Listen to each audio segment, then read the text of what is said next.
Good afternoon, and welcome to our NTSB Most Wanted List Roundtable to discuss advancing pedestrian safety through a safe system approach. My name is Tom Chapman. I have the honor of serving as the 46th member of the National Transportation Safety Board. This afternoon, I am your host and moderator for this important roundtable. Today's roundtable is being recorded, and it will be available for later viewing on the NTSB YouTube channel. October is National Pedestrian Safety Month, and there is no better time to focus on protecting pedestrians through a safe system approach. Drivers struck and killed nearly 7,500 pedestrians in 2021. That is the most pedestrian deaths in a single year in 40 years. In 2021, an average of 20 pedestrians lost their lives every single day. These are people engaging in the most basic mode of transportation, and thousands are dying each year. We're facing an enormous challenge.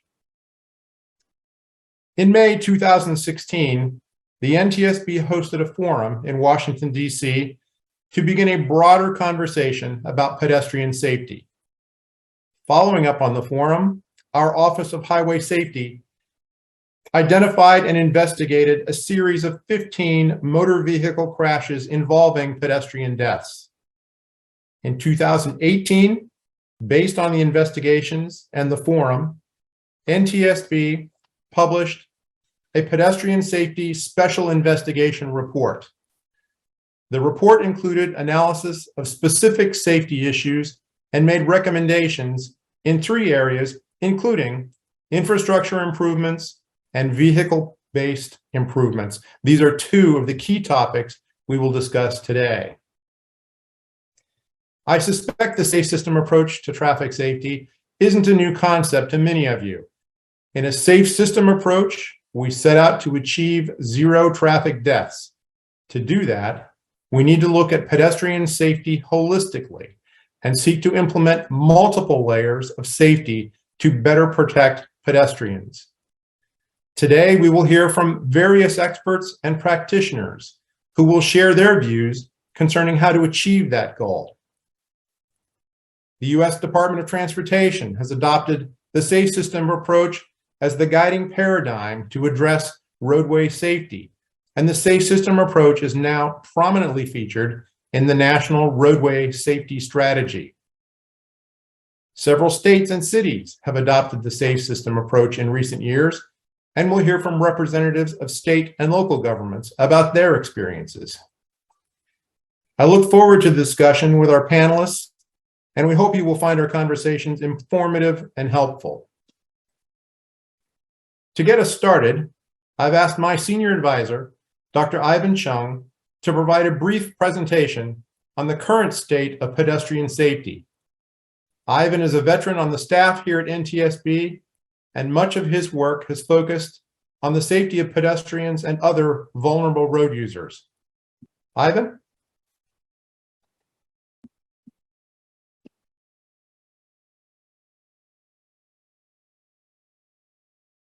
Thank you, Member Chapman. I hope the following slides are helpful in illustrating the state of pedestrian safety. What I'm about to show you will not surprise you. However, they demonstrate why we need to use the safe system approach to turn the tide if we want to drive down the pedestrian's death. This slide shows pedestrian death from 1975 through 2021. Pedestrian death peaked in 1979 at 8,096 deaths. Since then, it consistently declined and reached the lowest point in 2009, when 4,109 pedestrians died. Unfortunately, the trend began to head in the wrong direction. By 2018, when the NTSB published the Pedestrian Safety Special Investigation Reports, it reached 6,374 deaths. And if the NHTSA projection is right, 7,342 pedestrians died in 2021. We also know that the US population has increased. This diagram shows that after adjusting for population growth, pedestrian fatality, as expressed as a rate per 100,000 person, follow the same increasing trend from 2009 onward.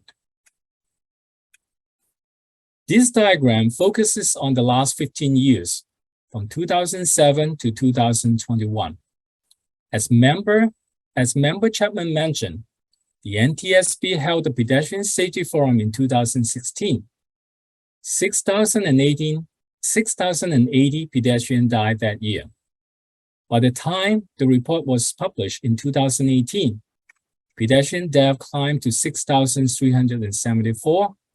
The report included a chapter that discussed trends and patterns based on the analysis of fatality data from 2007 to 2016. These years are highlights on these charts.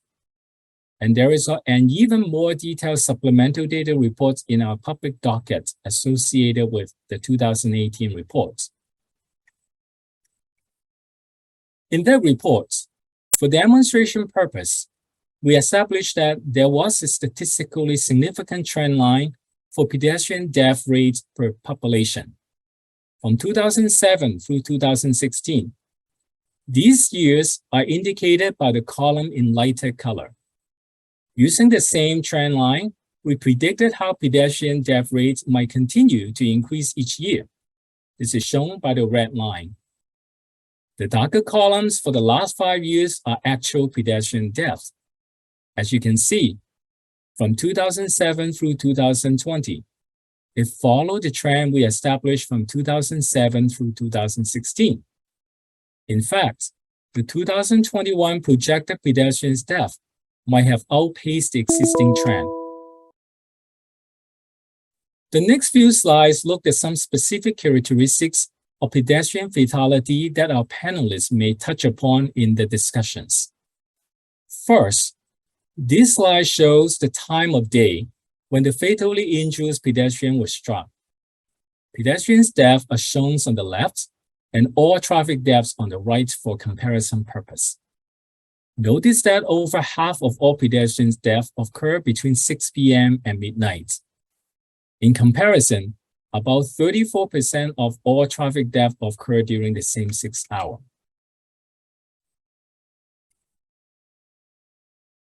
This slide shows the comparison between urban and rural roadways.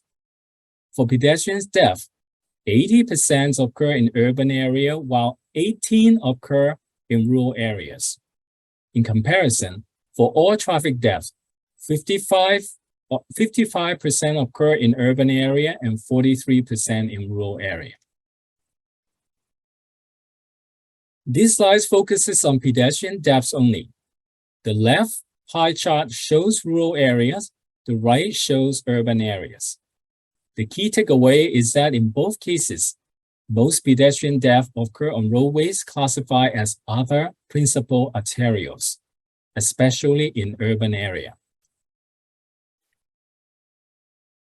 The vast majority of pedestrian deaths occur outside the intersection areas.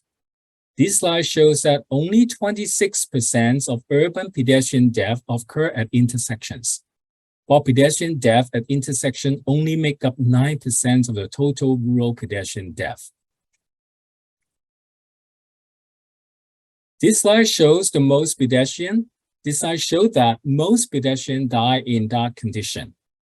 As shown here, 76% of all pedestrian deaths occur in dark condition, while only 49% of all traffic deaths did. Digging a little deeper in this topic, we can see that 85% of rural pedestrian deaths occur in dark condition with no lighting, whereas 58% of urban pedestrian deaths occur in dark condition with lighting. This slide shows the posted speed limit by urban and rural areas. Rural is shown in dark blue, while urban is shown in dark blue, while rural is shown in light blue. The majority of urban pedestrian deaths occur on roadways with speed limits between 30 and 45 miles per hour. In comparison, Most rural pedestrian deaths occur on roadways with speed limits over 55 miles per hour.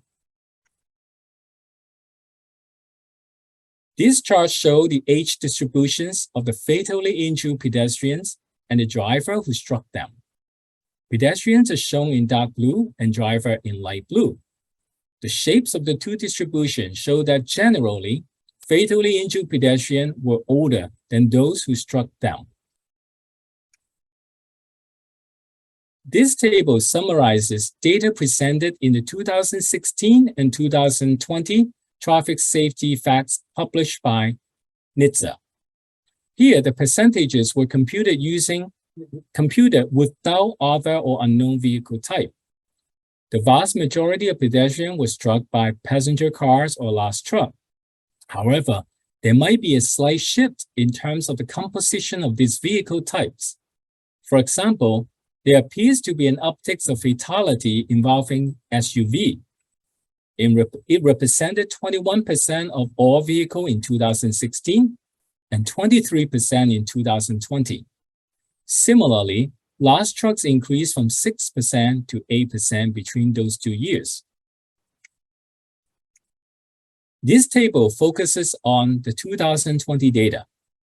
It shows the percentage of pedestrian deaths based on the impact points and vehicle type. For example, using the first row as an example, it showed that when a single passenger car struck and killed a pedestrian, 91% occur when the impact point is in the front of the vehicle. The most obvious observation here involved larger vehicles, such as large trucks and buses. For large truck, 8% struck and killed the pedestrian on the right side of the vehicle. For buses, 13% did so on the right side. I hope my brief presentation is helpful for you as we move into the panel discussion. Back to you, Member Chapman.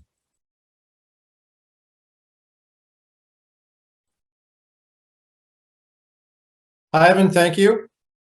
That's a helpful foundation for our discussion today. Clearly, we have a long way to go and a lot of work to do to reverse the trend. But there are some encouraging success stories. Prominent among the success stories is the experience of Hoboken, New Jersey. I want to introduce Mr. Ryan Sharp. Ryan, would you please turn on your camera and join us? Ryan is the Director of Transportation and Parking for the City of Hoboken, a position he's held for 5 years. He's been the driving force behind Hoboken's Vision Zero campaign to eliminate all traffic-related injuries and fatalities. Indeed, at least one article reports that Hoboken hasn't had a traffic death in 4 years. Ryan, I want to ask you a few questions, and I want you to feel free to volunteer any additional information that you think might be helpful to us today. Hoboken is cited as an example that Vision Zero can be achieved. Tell us about the history of Hoboken's Vision Zero program. Sure. So thanks, Tom. I appreciate being here today. It's an honor to be a part of this discussion that we're all having. So Hoboken's Vision Zero program was launched by executive order in 2019 with a goal of eliminating traffic injuries and deaths in Hoboken by 2030. That executive order also established a task force that included members of the city administration, public safety officials, and key stakeholders from the community. The task force then led the development of a Vision Zero action plan, which serves as the guiding document and implementation plan for achieving the city's Vision Zero goal. That action plan includes over 110 action items. It's based off of a crash analysis that identifies the city's high injury network, or the hotspots where most crashes, injuries, and deaths have occurred in previous years. Most importantly, though, the action plan utilizes a philosophy known as the safe systems approach, which was discussed a moment ago and will be discussed more during today's webinar. And basically what that means is there are 6 principles. Deaths and serious injuries are unacceptable. Not even one death is acceptable, right? Humans make mistakes. They are fallible, and we have to assume that crashes will happen, and then we have to plan for that and try to reduce the number of those crashes and the intensity and severity of those crashes. Humans are vulnerable. Responsibility is shared. Safety is proactive, and redundancy is crucial, right? So those are the key principles to the safe systems approach. And really, it's a big shift from the more reactive approach of the last few decades of many traffic safety programs across the country, where a lot of the focus was on changing the behavior of individuals. And lastly, the action plan is designed to be a living document that's updated every 2 to 3 years to help track the progress toward achieving the city's Vision Zero goal. It also would update the crash analysis, update the action items so the plan stays relevant and as modern as possible. And overall, that helps keep the community engaged and invested in trying to achieve the city's Vision Zero goal as the population turns over time. And Ryan, what are the factors that have most contributed to the success of your efforts in Hoboken? So Hoboken has been very fortunate to currently be in the midst of actually a 5-year period without any traffic deaths, and we're extremely grateful for that. And while a lot of the public focus has been on Vision Zero or Hoboken's Vision Zero program, it's actually just one component of a series of traffic safety programs that have been implemented during a 13-year-long period dating back to 2009. And really everything started with strong political leadership and community support at that time. Mayor Don Zimmer was elected in 2009, and she actually experienced a tragedy in her family life, losing a family member to a pedestrian crash. And she took pedestrian safety extremely personally, and it was one of the top priorities of her administration for the 8 years that she served as mayor.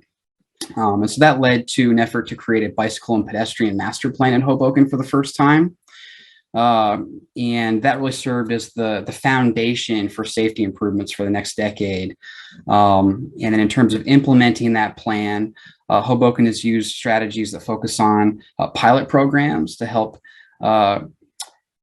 pilot new things that may not have been familiar to a lot of people in the community at that time. Things like bicycle lanes or a bike share program or curb extensions. Things that are now very common in Hoboken and many other places, but at the time, people needed to see these things and try them before they buy them, so to speak. And then Hoboken had moved on to a complete streets policy, which was adopted in 2011 and began being implemented in 2012 that helps supercharge the implementation of safety improvements across all modes of transportation. And that complete streets policy required that safety and accessibility improvements had to be implemented whenever possible, anytime a street is resurfaced or reconstructed. So to make that happen, Hoboken basically took its pavement management program, which most cities have in some form, and used that to institutionalize the implementation of safety improvements, with an emphasis on pedestrians. And that way, every time a street gets repaved, safety improvements are incrementally layered onto these projects, and year over year you have incremental improvements that over many years creates a great sum of improvements, and over a couple of decades you have a chance to get to every street in your community to add these improvements.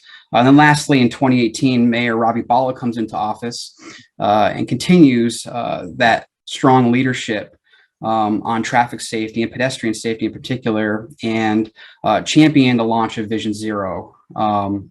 In the last 4 years, Vision Zero, I think, has helped Hoboken sustain a lot of that progress that was started over the previous decade.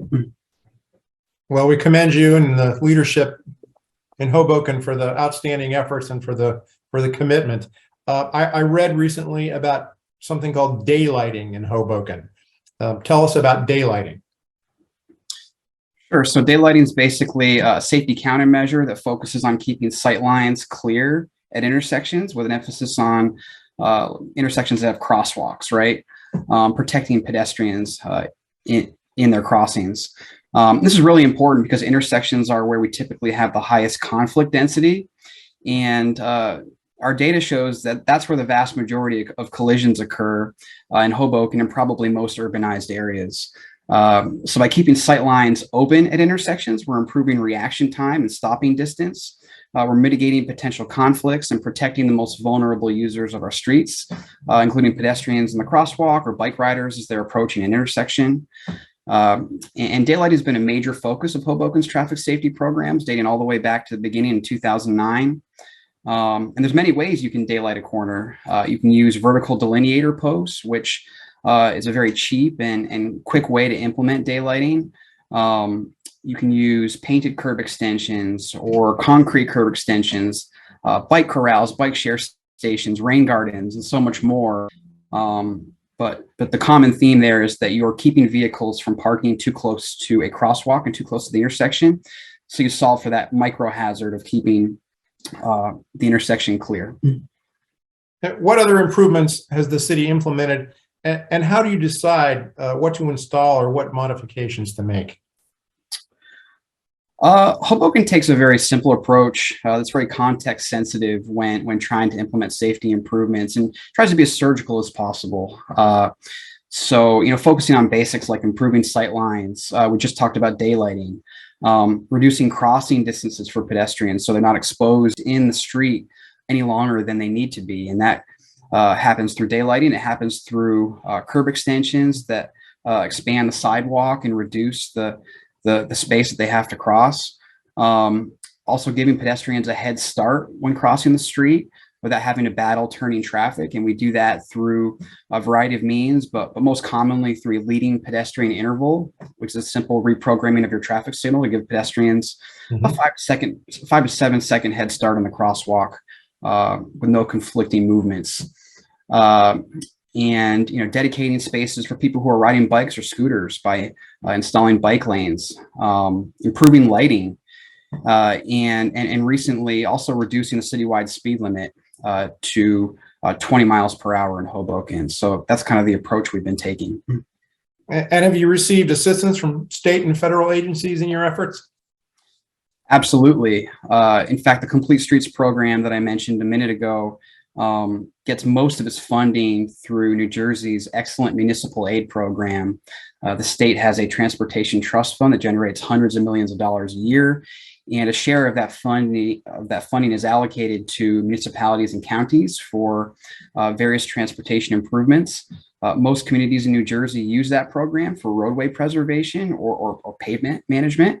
Hoboken is no different. But the difference is for Hoboken is that we also use that as an opportunity to layer in those complete streets and safety improvements as part of that program that's funded by state aid.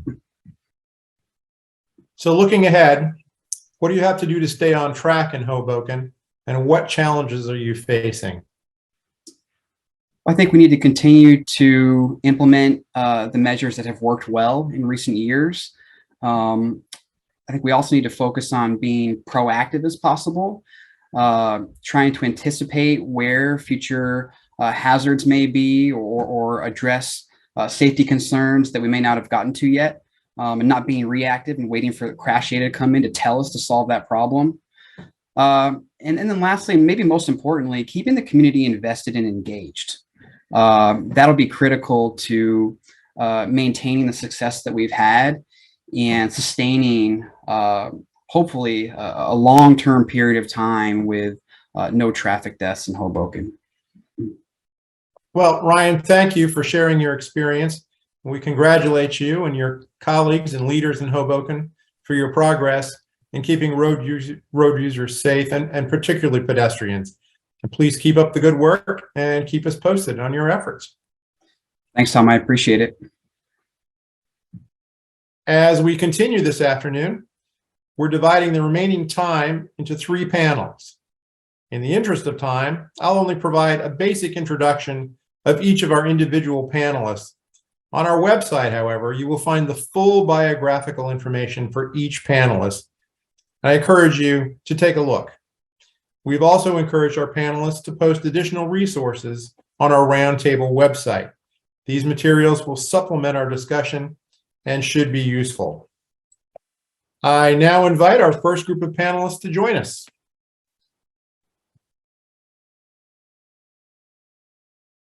Our first panel will help us gain a better understanding of how to enhance pedestrian safety through inclusive infrastructure design and planning. We're joined by 5 experts in this area. First, Mr. Darren Buck is the Pedestrian and Bicycle Program Coordinator for the Federal Highway Administration. Dr. Kay Fitzpatrick is a Senior Research Engineer with the Texas A&M Transportation Institute. Dr. Chris Poland is the Deputy Director of the NTSB Office of Highway Safety, and she's a friend and colleague here at NTSB. Seth LaJeunesse is the Associate Director of Health and Community Sciences at the University of North Carolina Highway Safety Research Center.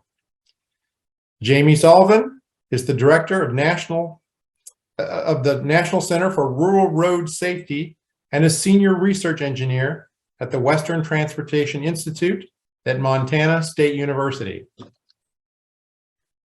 Welcome to all of you, and thank you for participating today. First, for Dr. Poland, Chris, tell us about NTSB's 2018 Special Investigation Report on Pedestrian Safety. Did we identify areas in infrastructure design and planning that need improvement? Thank you so much, Member Chapman. It's a pleasure to be here with my esteemed colleagues and, of course, with you and Dr. Chung. So a little bit about our Pedestrian Special Investigation Report. As you mentioned, it was completed in 2018. We started it in 2016, right after the forum that Dr. Chung mentioned earlier in this webinar. At that time, there were just about 15 fatalities per day. And so as part of that study, we included 15 pedestrian crash investigations. Interestingly, you mentioned earlier that there's now around 20 per day. So obviously the numbers are not going in the right direction. In that report, we examined a number of factors: vehicle-based safety countermeasures, which we'll talk about in the next session, pedestrian safety data, and of course, infrastructure planning. In that special investigation report, we used some of those crashes to emphasize some of the key aspects that we were looking for in this infrastructure planning and told the story along with that as well. So for example, one case would be where a city bus dropped off pedestrians, bus users and pedestrians at a location where there wasn't a sidewalk. There also wasn't a crosswalk at that location, but there was a spot for the bus to stop. And so then the pedestrians either had to cross at a location where there wasn't a crosswalk and no sidewalks, or walk about a half mile in either direction to get to that location. So of course, when we're talking about these types of infrastructure planning, it's ways to better design the streets and walking networks for pedestrian safe use. So that's kind of a brief summary. Of course, that is also available on the NTSB's webpage, and there's a lot more detail contained in that. Excellent, thank you. For Dr. Fitzgerald, we know there are proven pedestrian infrastructure safety countermeasures like those identified by the Federal Highway Administration. And I understand it is important to develop the crash modification factors for these countermeasures. Tell us how these factors are developed and why they are important. How we used to determine whether or not a treatment was effective was we used engineering judgment based upon experts' beliefs. Now we try to take a more data-driven approach. We seek out sites that have had the treatment installed, and we compare how many crashes occurred at those sites in comparison to similar sites where the crash, similar sites where the site had not been treated with a particular countermeasure. So now we're trying to use data and statistics to give us a better idea of the effectiveness of the various pedestrian countermeasures. And when I say countermeasures, I mean things like the pedestrian hybrid beacon or a mid-block pedestrian signal. There's a crash modification factor available for adding a refuge area in between the two travel lanes. What we have is Astro now has the Highway Safety Manual, which gives techniques for evaluating the safety effectiveness of a site. And people are developing crash modification factors all the time. And so now we have a crash modification factor website that you can search to see what the latest knowledge is on the effectiveness of different pedestrian and bicycle countermeasures. Excellent. Darren, how are these individual infrastructure designs fit into a more holistic systemic improvement? Well, I think it starts with acknowledging that CMFs and individual countermeasures are important, but we don't want to ignore sort of new and innovative measures, because it does take, it takes years to prove a positive safety record on something. Dr. Fitzpatrick is working on a really exciting CMF for Federal Highway that's based on years worth of data and has taken a couple of years of analysis, and it's going to be great when that comes out. But I think there is a role to sort of play where in developing a theory and implementing a countermeasure to use engineering judgment and apply a theory on how something is going to be safer. So the Complete Streets Initiative at Federal Highway, which is a part of USDOT's National Roadway Safety Strategy, stresses consideration of safety and comfort of all users at all phases of planning, development, operating, maintaining the network. So it's one way that we hope we're going to be able to help guide practitioners on applying different designs and countermeasures that are proven to improve safety in a more sort of holistic way.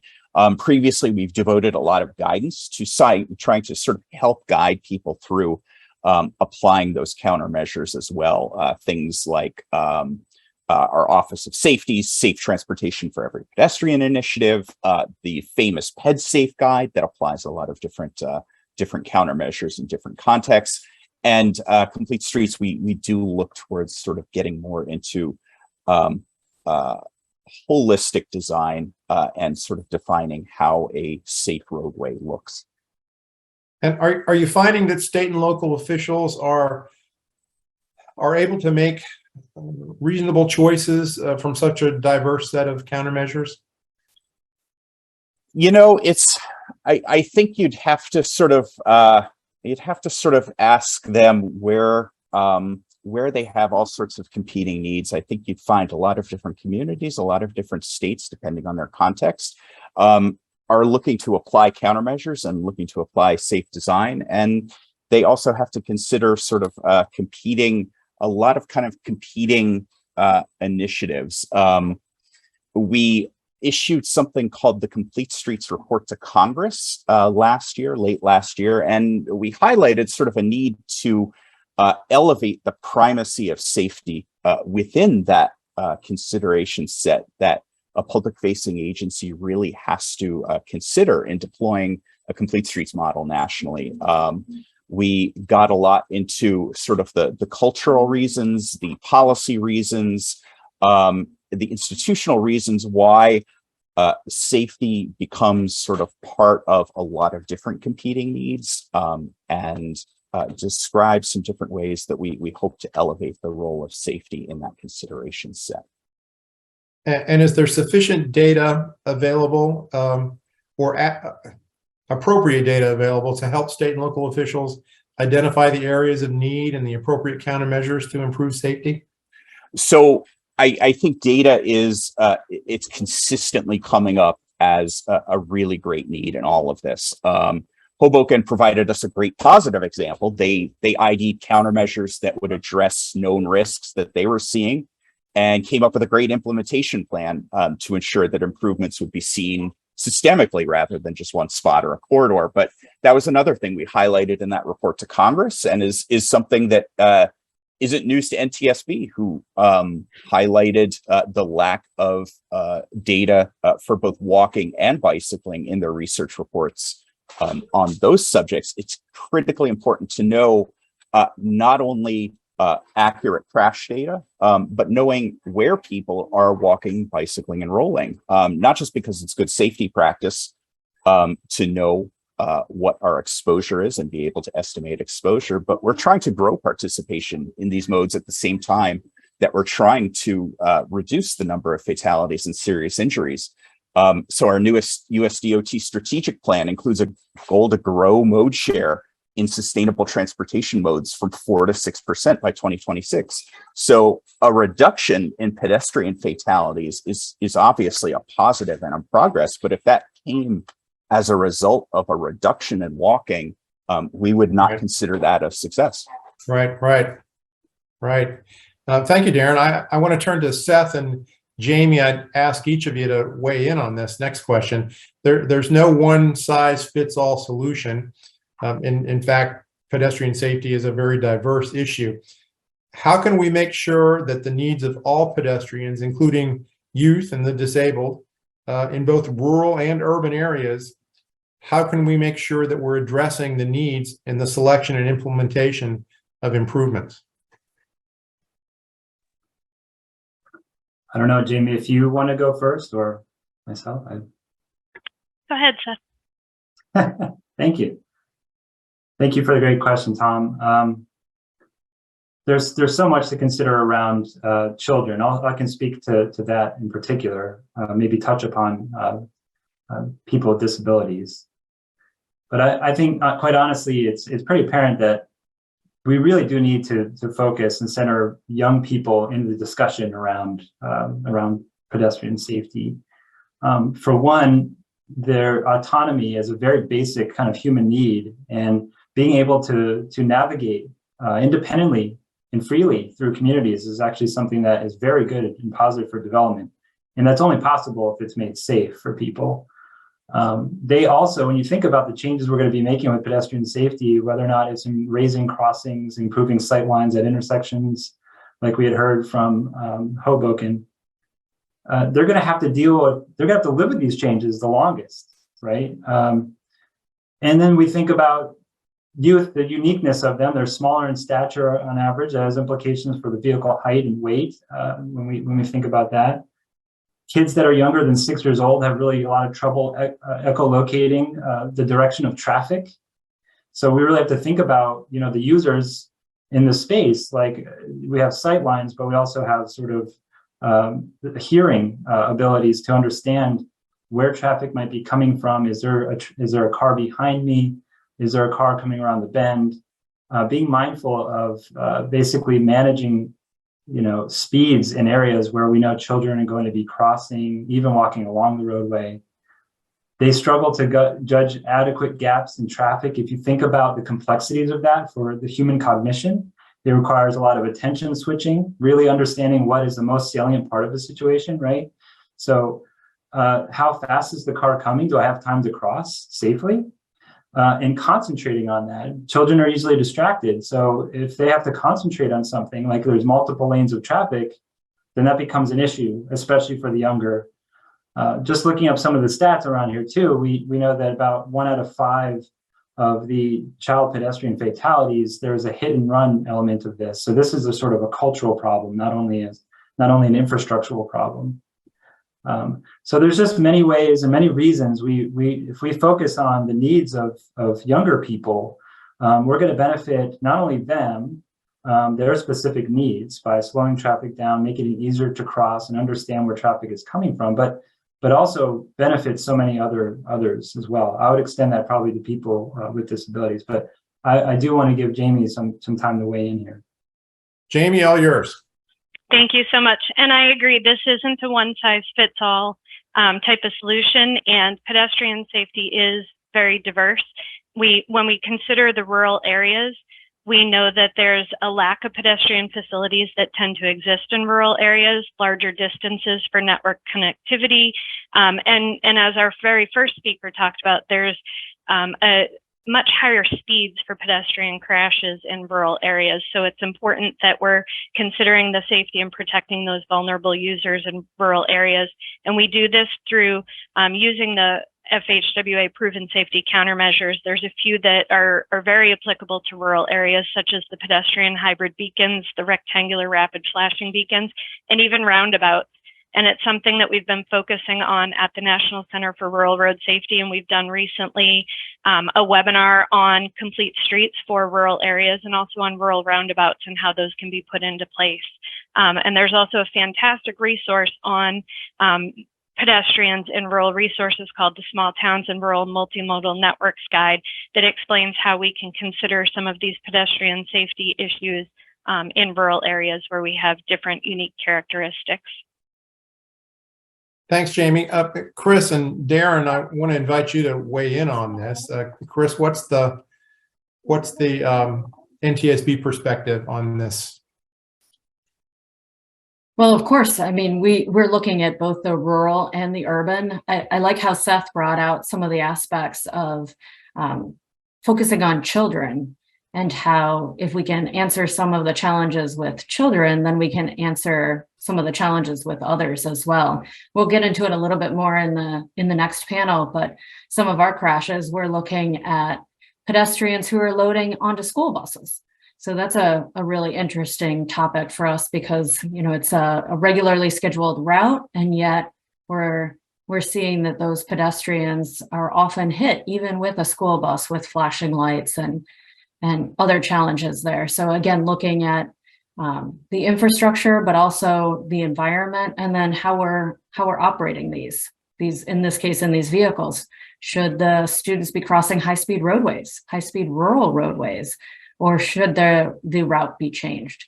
So it's kind of that global perspective, and I think, you know, talking about it earlier on, you know, the safe system approach. So it's not just the individual aspect that we're looking at, but it's the complete picture, and how can we change that environment and change multiple aspects to either prevent the crash from happening in the first place or mitigate the injuries. Thanks. Darren, how about from your perspective? And Kay, I'd be interested in hearing your views on this as well. Yeah, I as a parent of a 6-year-old who is banging away on pots in the background, I'm definitely interested in the youth aspect of it. But we have a somewhat what I think is a rather important research task underway, where we're looking at ensuring that the huge array of new both pedestrian and bicycle designs that our state and local practitioners are rolling out to the communities, both the new ones and the ones that are constructed using quick build technologies, so things like bolt down flex posts and markings. We want to ensure that those are accessible for two big reasons. One, if we're not providing the same safety benefits to, say, somebody who is completely blind that we are to every other pedestrian, that's a built-in inequity of the infrastructure that we're deploying. So one of the parts of this task order that we're doing is not only identifying where potential accessibility problems may lie with many of sort of these new and quick build designs, but doing a user experiment with flex post constructed intersection bulb outs to see, using wayfinding cues, can we provide somebody who is completely blind that same head start and reduced crossing distance for a quick build intersection bulb out that somebody who is sighted and can see that there is a sort of a sheltered space out in the roadway for them to start their advanced crossing. Can we narrow that safety gap? And the second big concern is that with all of these innovative new designs, we want to be able to apply them systemically. We want to be able to give practitioners the tools to be able to deploy proven safety countermeasures at a system level scale. And until we really figure out and provide some good designs that ensure that accessibility, practitioners are running into issues where they're hearing from local residents who are blind or may have mobility impairments that a given design is posing an accessibility challenge, and we want to help them in that systemic deployment through this research. Very good. Kay, you want to weigh in on this one? I do want to weigh in on the data comment from earlier. Sure. The gold standard is to have a crash modification factor for a countermeasure. And as Darren and others have pointed out, we need to be more proactive and nimble and be able to put out innovative treatments to see if they work and evaluate them quickly so that we can make changes as we need to for all of the different groups. And we do have those techniques available for experimenting with different types of treatments. The pedestrian hybrid beacon, which is now regarded as a great countermeasure even on high-speed wide crossings, so it's appropriate in rural areas. We started with those evaluations using a safety surrogate. And we are using that safety surrogate, which is, in that case, driver yielding, which is the percent of drivers who yielded to the crossing pedestrian that should have yielded to that crossing pedestrian. We have used that in other types of treatments, like the rectangular rapid flashing beacon and LEDs embedded in the pedestrian crossing signs. So just because a treatment doesn't have wide use doesn't mean it may not be a great future idea. And so I think we need to continue being innovative in finding ways to treat our sites and our corridors, our systems, to encourage the use of pedestrians and bicyclists on our transportation network.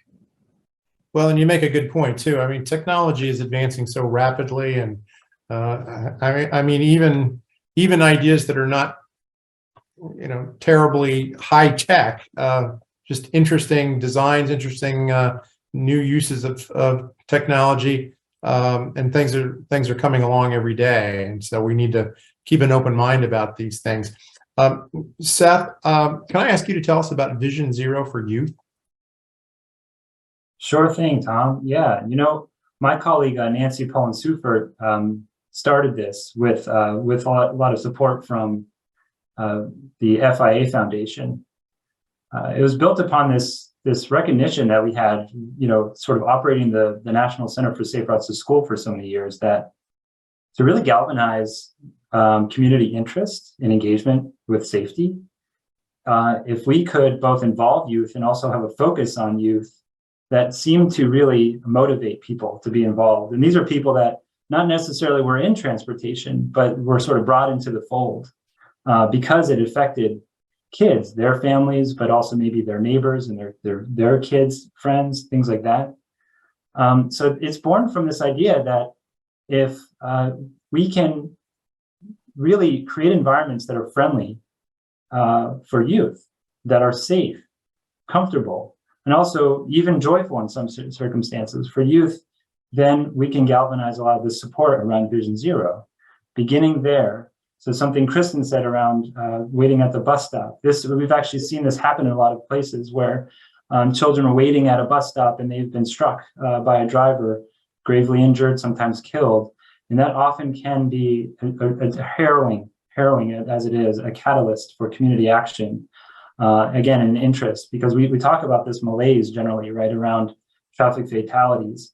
Focusing on youth can help us sort of galvanize that support, and then focus on what can we do where kids are walking and biking, which then naturally extends, we've seen, with older adults, with people with disabilities.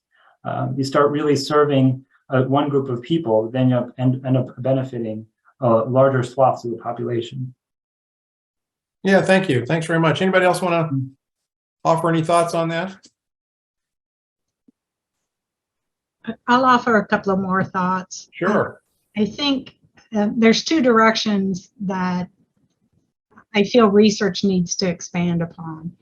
And one is the lighting condition, the day versus the night.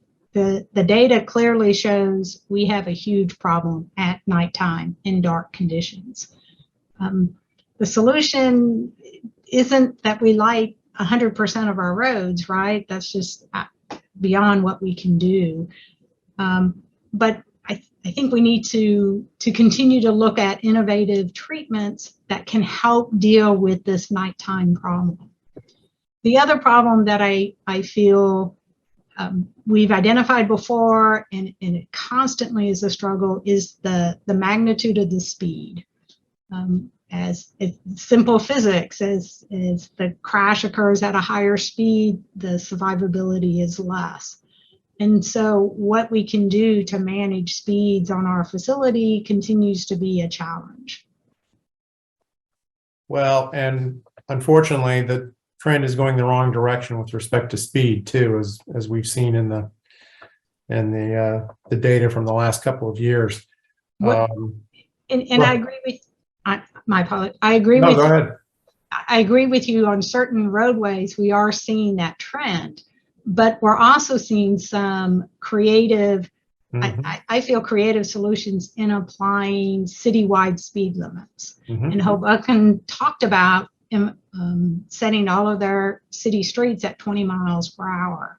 And I think investigating the trade-offs for doing that for vehicles and for pedestrians and for bicyclists would help us be able to prove to others whether or not citywide speed limits, what are the benefits of a citywide speed limit implementation. Yeah, I know here in Washington, D.C., the speed limits were just recently lowered. And Chris, I'm not sure where that stands. Has that actually been implemented, or have they just made the decision to do that? Do you know? No, I believe they are lowering the speed limits. They've just recently looked at not allowing right turn on red for the purpose of pedestrian safety. And I believe that's going to go into effect in 2 years. So but the speed limits have already been lowered. Yeah, the right turn on red, as I understand it, requires a fair amount of work in terms of signage and those sorts of things. So there's a 2-year transition. But here in Washington, the District of Columbia government is certainly taking some actions with respect to citywide changes to address some of the concerns. Kay, I want to come back to you on another question with respect to some of the work that you've done. You've done extensive research that's influenced changes in many of the design documents, such as the Astro Green Book. Share with us some of the recent changes to these documents that are enhancing pedestrian safety. Well, let me start with the Astro Green Book. It is currently being revised. And the organization of the document is now going to center more on functional classification. So that will allow the chapters to be more focused on the issues within that environment, the ped and bike, say with urban core or with the suburban environment.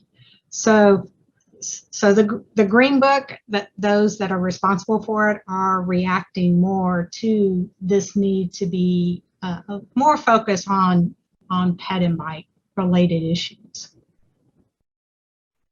Darren, others, you have thoughts on this? I have to be honest, I am not an expert in this area at all. And actually, I was in kind of doing my homework for this that I first came across this term, the Green Book, but I'd be interested in any thoughts that others have on this. Yeah, I'm afraid to say too much, as I've been involved a little bit in reviewing draft chapters, and I don't want to give too much away. But as Kay said, it takes a very two of the big things that they are stressing in the drafting are context sensitive design principles, so that exactly as Kay says, there's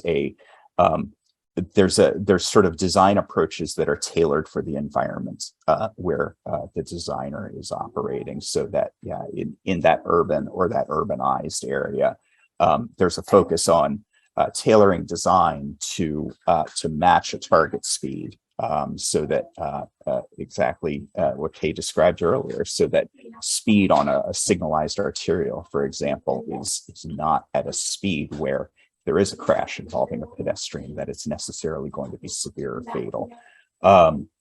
There's also a focus on sort of performance-oriented design, so designing for a desired outcome, so that, for example, your design parameters in an urbanized area where your goal is to make sure that everybody is comfortable at a crossing, make sure they're comfortable walking down a sidewalk, that your design parameters are reactive to that, and that you're designing something that is fundamentally going to be safe from the start. Related to the Green Book are the Astro Pedestrian Guide, which was just revised and released last year, and the Astro Bike Guide, which has been in a period of redrafting for quite a long time.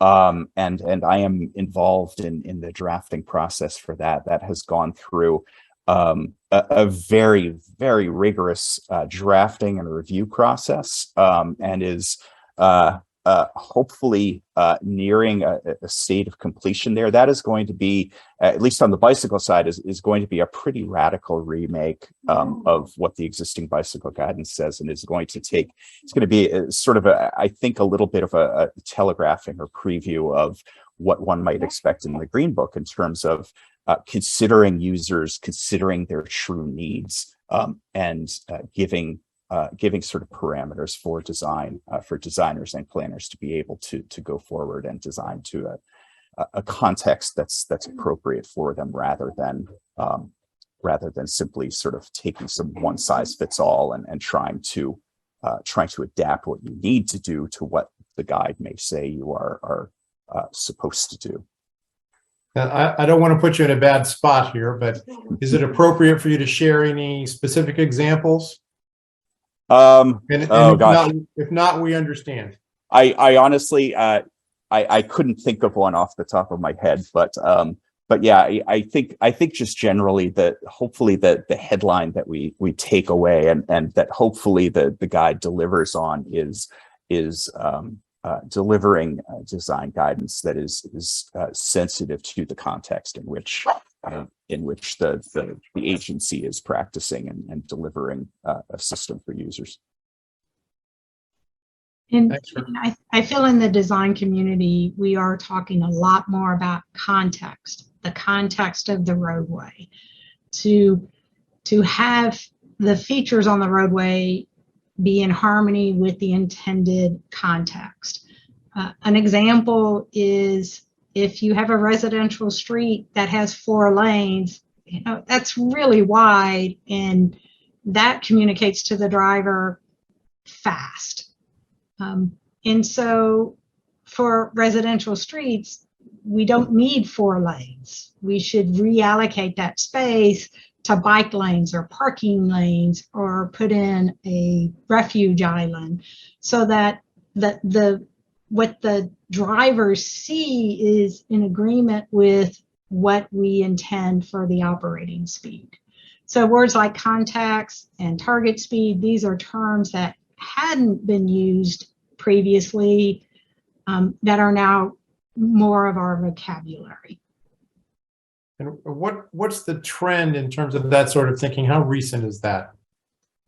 I would say in my career, within the past 10 to 15 years, in some cases within the past 5 years, have really started to say we need to be talking and designing for context. Yeah, interesting. I would invite others. I feel like it's been within the past 10, maybe 15 years. Darren, would you?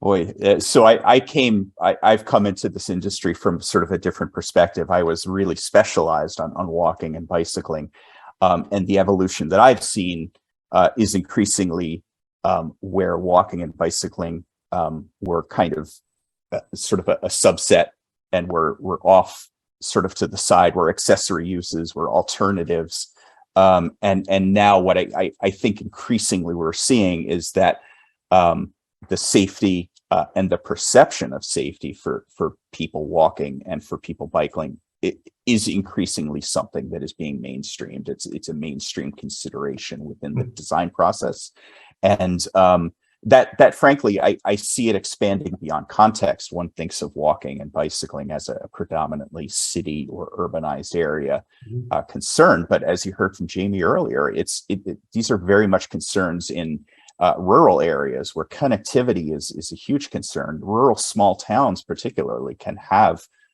that built up area that supports walking and bicycling activity to such an extent, and the need to sort of incorporate those considerations in design from the beginning is something that is the trend line I see is just my I suppose my corner, my silo of the transportation world, increasingly being incorporated into mainstream practice. Jamie, Seth, Chris, would you care to weigh in on this? I would agree absolutely, especially as Darren was just talking about the rural areas. One of the key things that we see is when that high-speed road becomes Main Street and there's a lot of pedestrian activity in there. And so it's really important, as Kay talked about with the context, that we really switch that context of the area and make sure that those cars that were going really fast now know that they're in this main street and that there are going to be more pedestrians, and that just like we would for a safe routes to schools type of infrastructure, and change things so that there are now crosswalks and there's more parking, and that the entire context of what everything looks like there should be pedestrian activity, and that those speeds should get much lower, and that there's going to be this activity.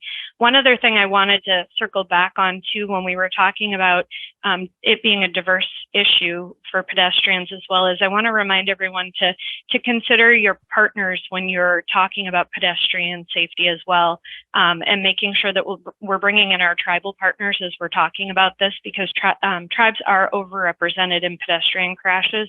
So it's really important that we're bringing them into the discussion as well, and making sure that as we're putting in these infrastructure pieces or doing our public safety campaigns, that we're pulling our tribal partners into the fold as well. They have some great examples in tribal nations of putting in pedestrian safety. The Lummi Nation is one, for example, that's put in solar-powered lighting for their pedestrian pathway, and it's a fantastic project in order to improve safety in their area. Yeah, very good point. That's a great Go ahead, point. Seth. Go ahead. If I may, yeah, I totally agree. Context has to be, I know that the Dutch would refer to this as self-explaining roadways, where it's just sort of intuit, the drivers intuit what the road use is for, the types of users they expect based upon usually proximal land uses and such, but also road design and the road markings and such. But I totally agree with Jamie. Anytime we're thinking about context design, the context also has to be the context of the community that it's going to be affecting. So yeah, the tribal communities, people who for ability or they can afford to, cannot drive, things like that. People who have special mobility needs, they need to be represented in this. And I know that's something you want to discuss, Tom, in the future, but I just wanted to sort of put an exclamation point on what Jamie was saying. Sure, absolutely. Well, we're kind of moving this direction on our discussion anyway, so I'm just going to ask the specific question. And this has to do with planning. Some of what we've been discussing here is a little bit of reacting to how things change over time. But in terms of planning, looking forward, how should regional, urban, and transportation planners improve their approach to planning to make sure the needs of all pedestrians are being met? And I throw that open really to any of you who would like to respond. I'll take a first stab at it. I'll toss it back to Hoboken again. I'm a planner by trade, and I personally think that people writing the very big land use and master transportation plans need to also look closely at Hoboken and some of the other lessons that they can teach us about what a safe system looks like, not only in the great countermeasure work that they're doing and the great diagnostic work they're doing in predicting where crashes may be and anticipating the next where the next risk area may come, but depending on a master plan that creates a community that is intrinsically safe on the roadways. Hoboken, it's dominated by single lane one-way streets with a very narrow clear space between rows of street parking. It's a perfectly self-enforcing design. Drivers in Hoboken who want to exceed that 20-mile-per-hour speed limit have very, very few opportunities to pass other drivers who are complying with the speed limit. And that relatively narrow clear space has a traffic calming effect. Those one-way intersections simplify operations.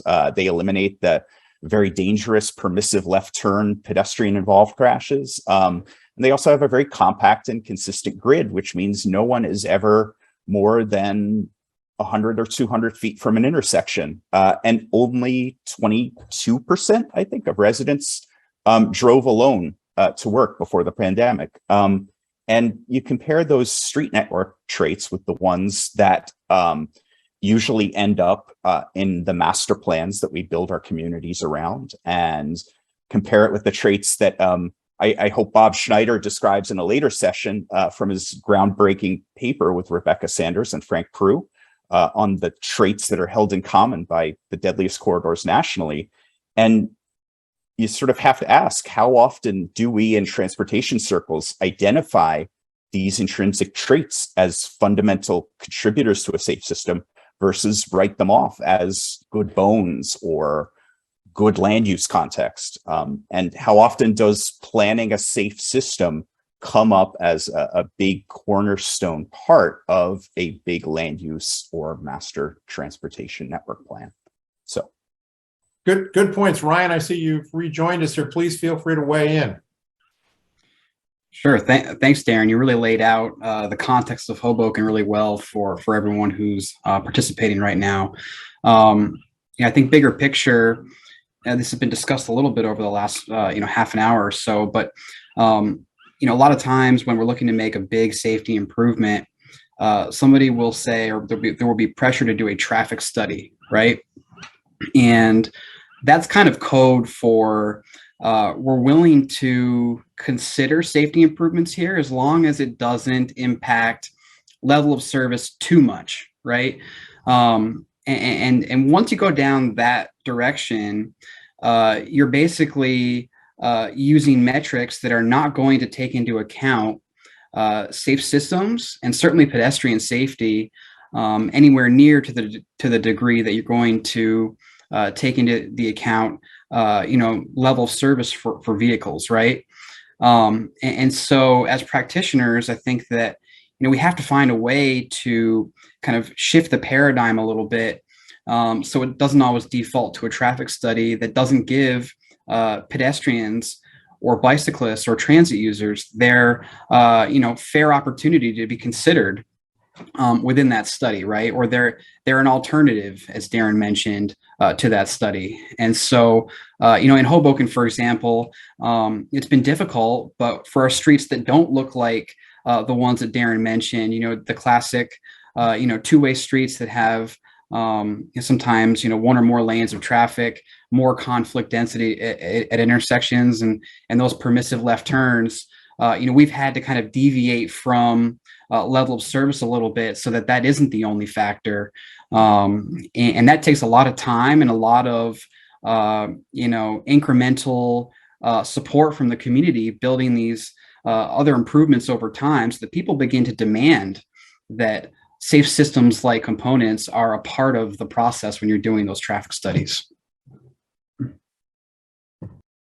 Excellent. Again, our question is, how should regional, urban, and transportation planners improve their approach to planning to make sure that the needs of all pedestrians are being met? Who else would like to weigh in on this one? I'd like to weigh in a little bit. I think that two of the things that we tend to do are road safety audits and also local road safety plans or safety action plans. And we've been talking about them a lot lately with SS for A being just recently closed, that grant opportunity, and making sure as we go back to our diversity issue and talking about youth and disabled and even mature pedestrians as well, that when we're doing our road safety audits, we're really making sure that we're looking at the safety from all aspects and from all of those different particular users who could be out there on the roadways, and really getting all of those perspectives and figuring out the needs and the challenges for what they need for pedestrian safety, but then also for the local road safety plans or safety action plans, making sure that we're looking at those and how we can incorporate the pedestrian safety and some of these complete streets policies and safe road user aspects into our safety action plans too, and incorporating in some of those master plan pieces that Darren talked about, or the walkability pieces for safety. Thanks, Jamie. Others? Seth, Kay, Chris? Yeah, Tom, when I think about this, and making sure that all needs are met, I think I go right to representation. Basically, a broad question I think anyone could ask is, To what extent are the people who will benefit the most from change, are they represented in decision-making? So people with disabilities, are they on the advisory boards and commissions? Are they in local staff even? Are they engaged? How are they engaged in this? And whenever we're looking at, like when Kay or anybody are doing CMFs, we have to, I think, ask a couple more questions about not only do they work, because often we can get good data on that. Why does it work? What are some of the mechanisms, the fundamental principles of why they work? And who do they work for exactly?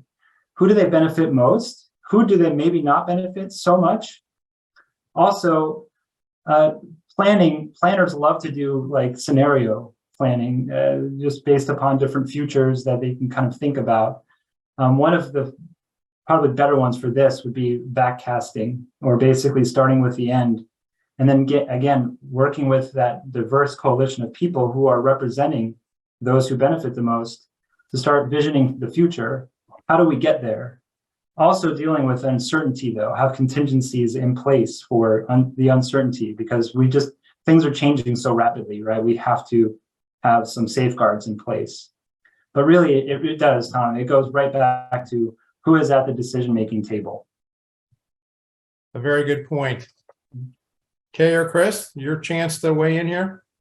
I'd just like to add that I'm just so pleased to hear this discussion after we put out the 2018 Special Investigation Report. A lot of this was in process, but it's really exciting to hear the discussions and the progress that's being made, and then also to see the success, because I think stories out of places like Hoboken, where they are achieving this success, make it very feasible for other cities and other planners and other political leaders to embrace this and make the change, because it is feasible. So I'm really excited to see this and hear the discussion. So again, thank you. Yeah, absolutely agree. Kay, I think you get the last shot at this one if you want to weigh in.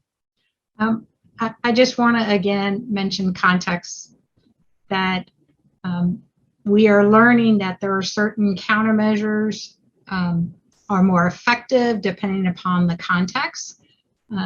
And we know we have a high-speed, wide-crossing rural area type of challenge. And sometimes you just hear about treatments, but you don't know if that treatment is good for that environment. And so I think we need to start talking more about what's available that works well.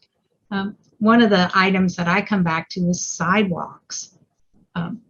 That's a pretty basic pedestrian infrastructure need that's not always present, rarely present in the rural area, and is something that basic needs to be provided. And how do you introduce that as you're transitioning from that rural highway into the city town, the small town? So context.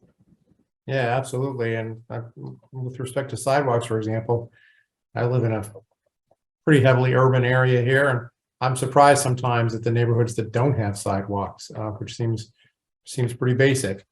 So Pet peeve of mine. Well, thank you all very much for your thoughts and your participation in this panel. We're going to move on to our next group, but our thanks to all of you for participating. I invite you now to turn off your cameras as we prepare to bring in the next group. In a safe system approach, we need safe roads, and that means road designs that are safe for all users, including pedestrians. The active and inclusive planning is essential to enhance pedestrian safety. So we're now going to turn our attention to improving pedestrian safety through vehicle design and technology. I invite our experts to join me, and Dr. Poland, if you would stay with us for the next panel. For this discussion on improving pedestrian safety through vehicle design and technology, we're joined by James Elway, who's the technical manager at Euro NCAP, with a focus on both active and passive aspects of vehicle safety. Dr. Alex Epstein, he's the Safety and Sustainability Senior Engineer at the U.S. Department of Transportation's Volpe Center. Paul Scullion. He's the Director of Safety at the Alliance for Automotive Innovation, also known as Auto Innovators. And David Zuby, who is the Executive Vice President and Chief Research Officer at the Insurance Institute for Highway Safety. Thank you all for joining us, panelists. I'm going to start with a question for really for any of you, but certainly David, Chris, and Paul. Let's start by looking at headlights and their impact on a driver's ability to see and avoid pedestrians. What improvements have been made in this area in the U.S.? And of course, it's very important because we do know that there's a disproportionate number of accidents involving pedestrians that occur at nighttime. So what improvements have we seen in headlight designs? Hi, I can field this one first. And by way of quick background, Auto Innovators is a trade association, and our members represent manufacturers that produce approximately 98% of new vehicles sold in the United States, as well as several technology companies and suppliers.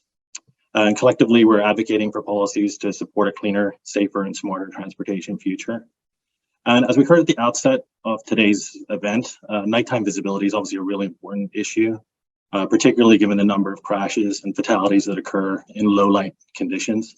And our members, both manufacturers and suppliers, have been responding to these challenges by really making significant investments in innovative lighting technology, as well as responding to changes in consumer information programs such as the IHS Top Safety Pick, which I'm sure David will talk a little bit about as well.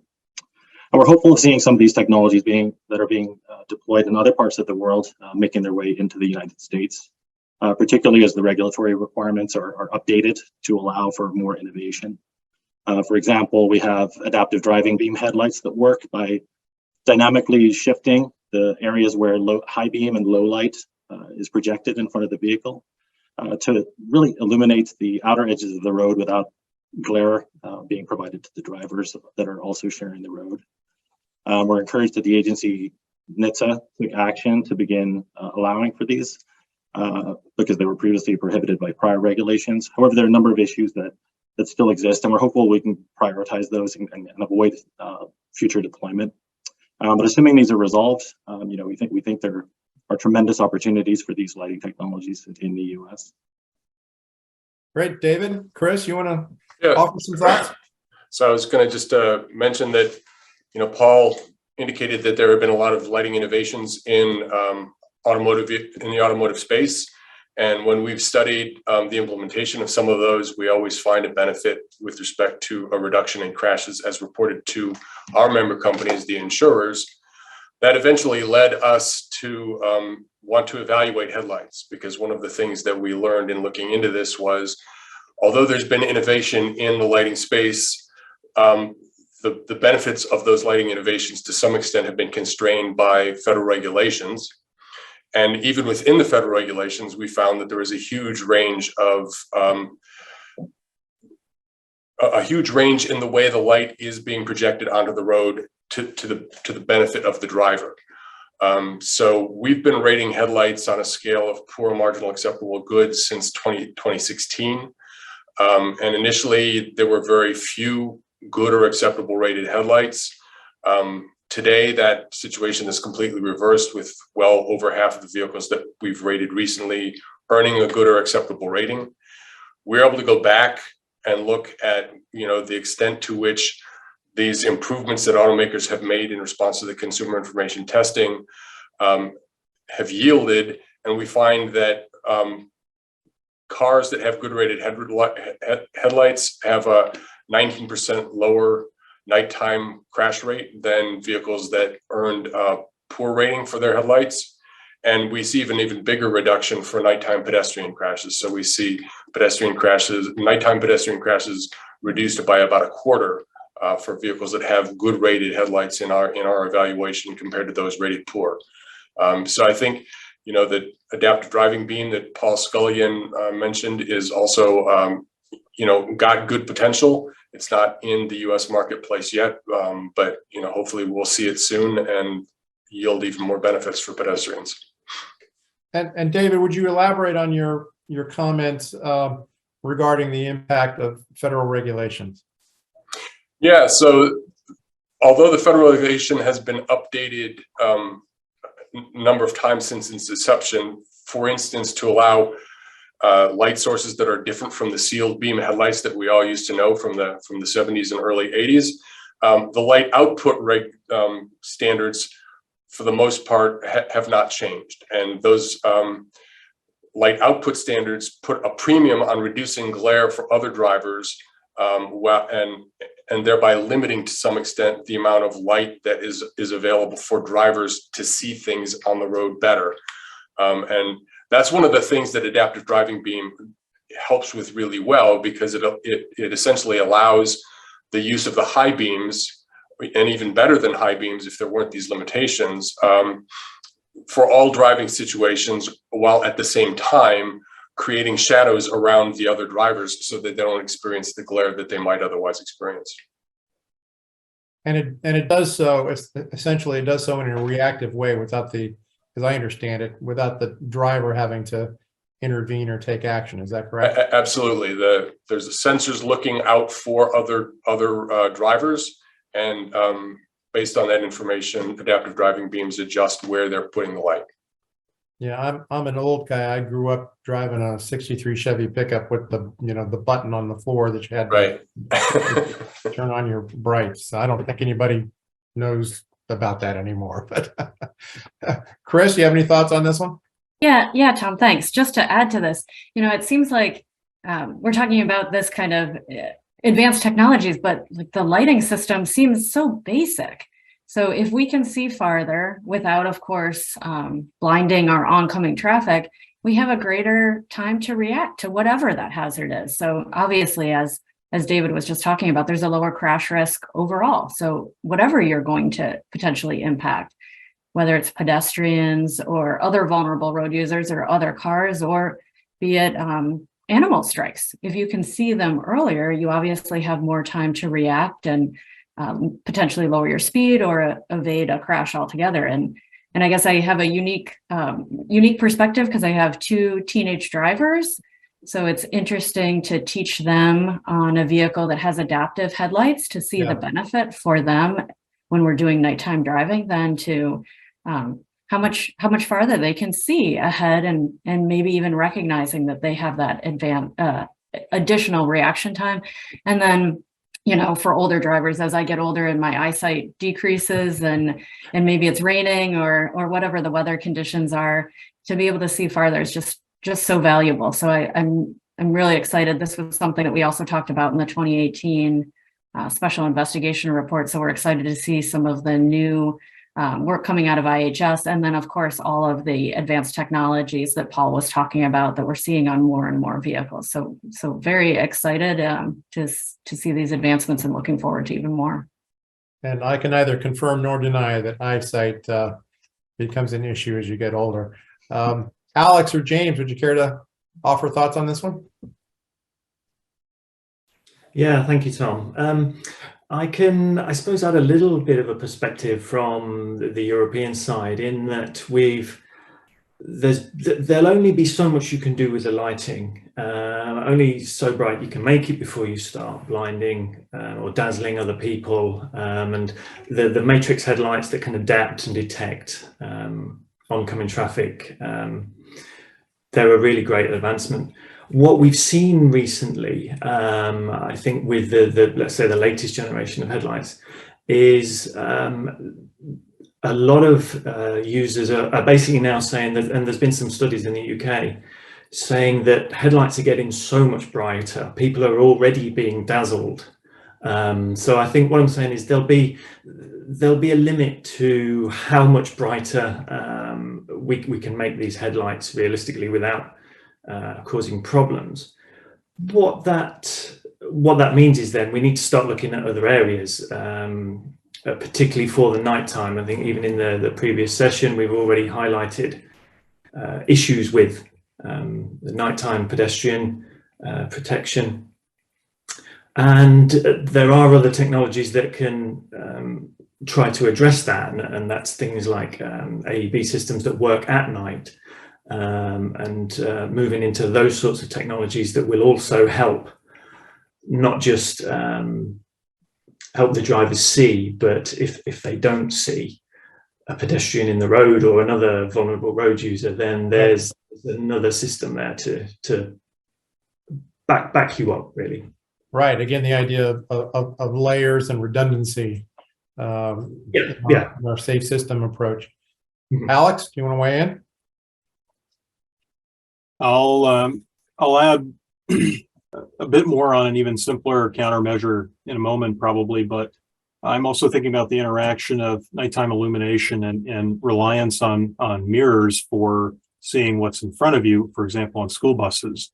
Crossover mirrors are a countermeasure right now for being able to see, but if it's after dark, the headlights are not necessarily optimized for seeing someone in the field of view for those crossover mirrors that allow a school bus driver to see a child crossing in front of the bus. So it just occurs to me that there is, going back to something that one of our colleagues said, if you design for the child, you're designing the system to work for everyone.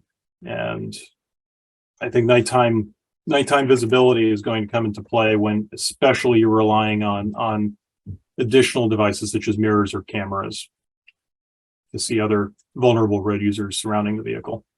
Yeah, thank you. Thanks. David, I want to turn to a discussion of NCAP. What are the key differences between the US and Euro NCAP, and how did the two systems diverge over time?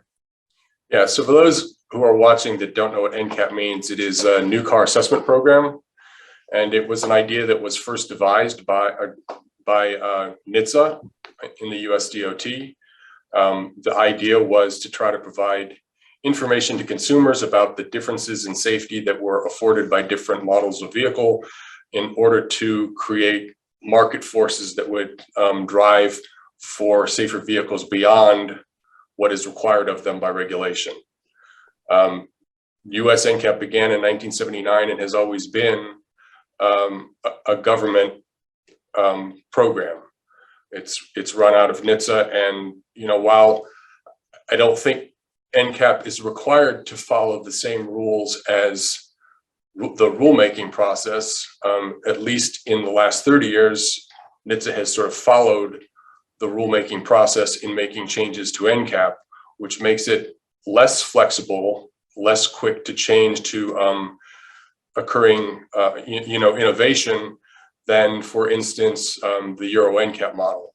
I'll let James speak a little bit more about it, but Euro NCAP is a consortium of relevant organizations that includes governments and motor clubs and safety organizations and so on and so forth, and they lay out their roadmap based on what the board of directors is thinking and responsive to what is happening in the marketplace. Fortunately for the United States, since 1995, IHS has been providing sort of a parallel effort on consumer information about the safety of vehicles. And to some extent, we started down that road, crash testing vehicles to give people information about the level of protection that they provided, because in 1995, NCAP had hardly changed since its inception in 1979. And there have only been one or two significant upgrades to what NCAP are doing since it began. So I think the consumer notification model has been proven to be effective at spurring innovation in the auto industry. And our research would show that some of the changes that have occurred since we've been doing this have in fact resulted in lives saved. So a key difference, the US NCAP system is governmental. The European system is not. James, right. Correct? Yeah. Yeah, that's right. So Euro NCAP, or European New Car Assessment Program, is a not-for-profit organisation made up of different members, as David was saying, and those members are quite diverse from European governments, for example, the German government, the French government, the UK government as well, even though we're outside of the European Union now. but also consumer organizations like ICRT, International Consumer Research and Testing, the FIA, and automobile clubs like the German ADAC. And that's really our consortium. And each of those members is on the board of directors, and it's in the board of directors where the direction of Euro NCAP is steered. And Euro NCAP started testing back in 96, 97 was the first publication. And I think it was introduced really to be an alternative, or actually to empower, let's be honest, vehicle safety engineers, so that regulation really was a minimum safety standard. And if you look back at cars from the late 90s that passed the regulation, the Euro NCAP test, it was the same test to all intents and purposes, but it was at a higher speed, and you got drastically different performance in some of those vehicles. And really Euro NCAP tried to not just act as regulation did, which is a minimum safety standard, but to give rewards for where somebody exceeds, and by far exceeds, those safety standards in whatever parts of our assessment were, whether it's the frontal crash or the child safety, etc., etc. So for David and James, and frankly, anyone else who would like to offer a point of view on this, but if we look at IIHS's ratings and Euro NCAP's, what are the similarities and differences? Well, we have some of the same safety evaluations. For instance, some of the crash tests that IIHS do are also done by Euro NCAP. We both include requirements for automatic emergency braking, both the car-to-car situation and the car-to-pedestrian situation. Some of the conditions of the crash tests, for instance, are slightly different to represent the different nature of traffic and vehicles in the European market versus the US market.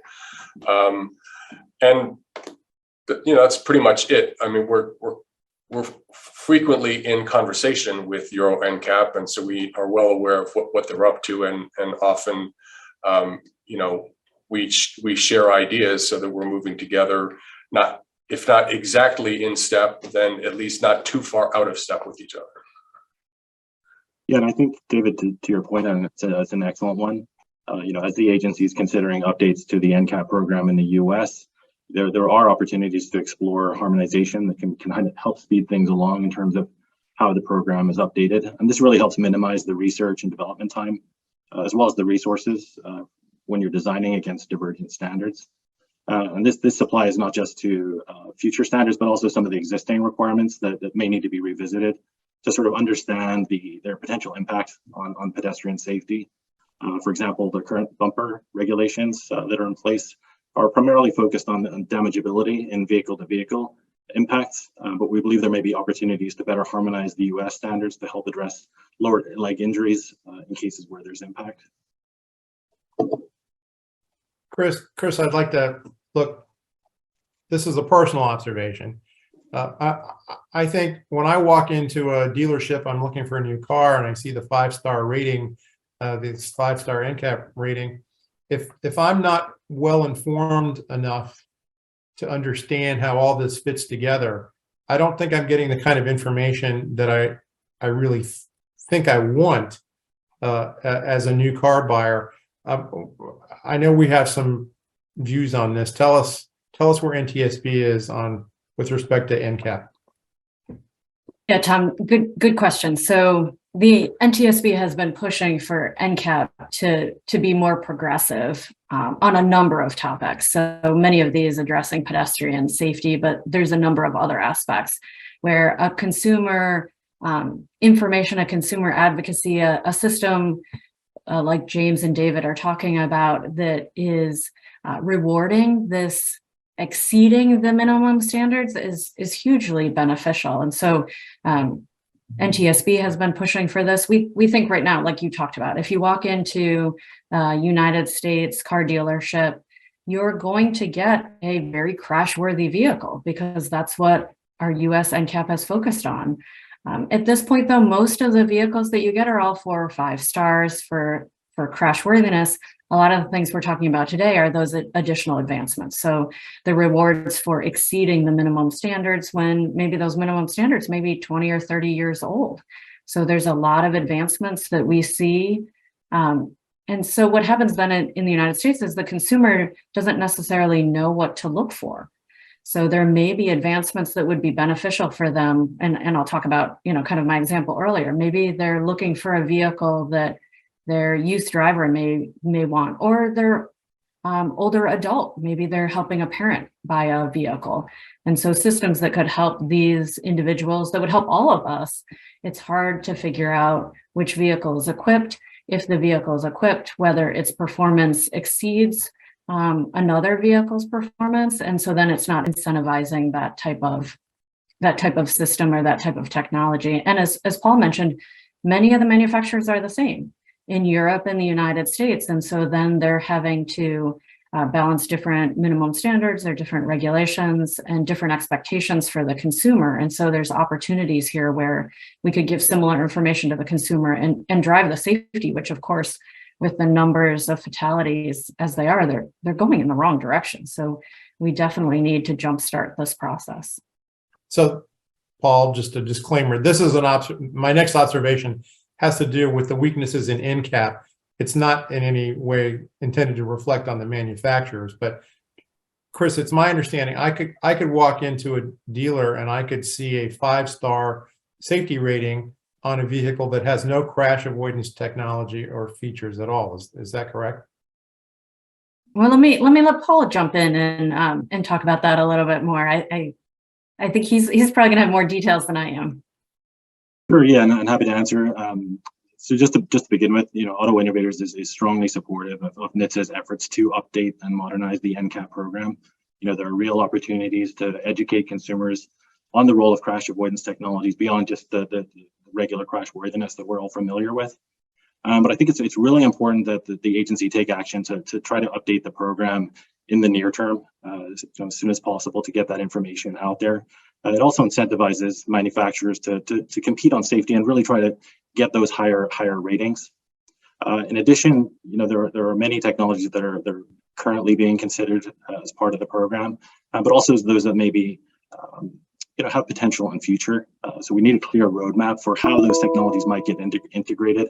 I get a better sense of the timeline for when they may be introduced, so manufacturers can adjust their research and development to make sure that they're responsive to the program in a way that is really helpful for consumers and getting the product out there into the market.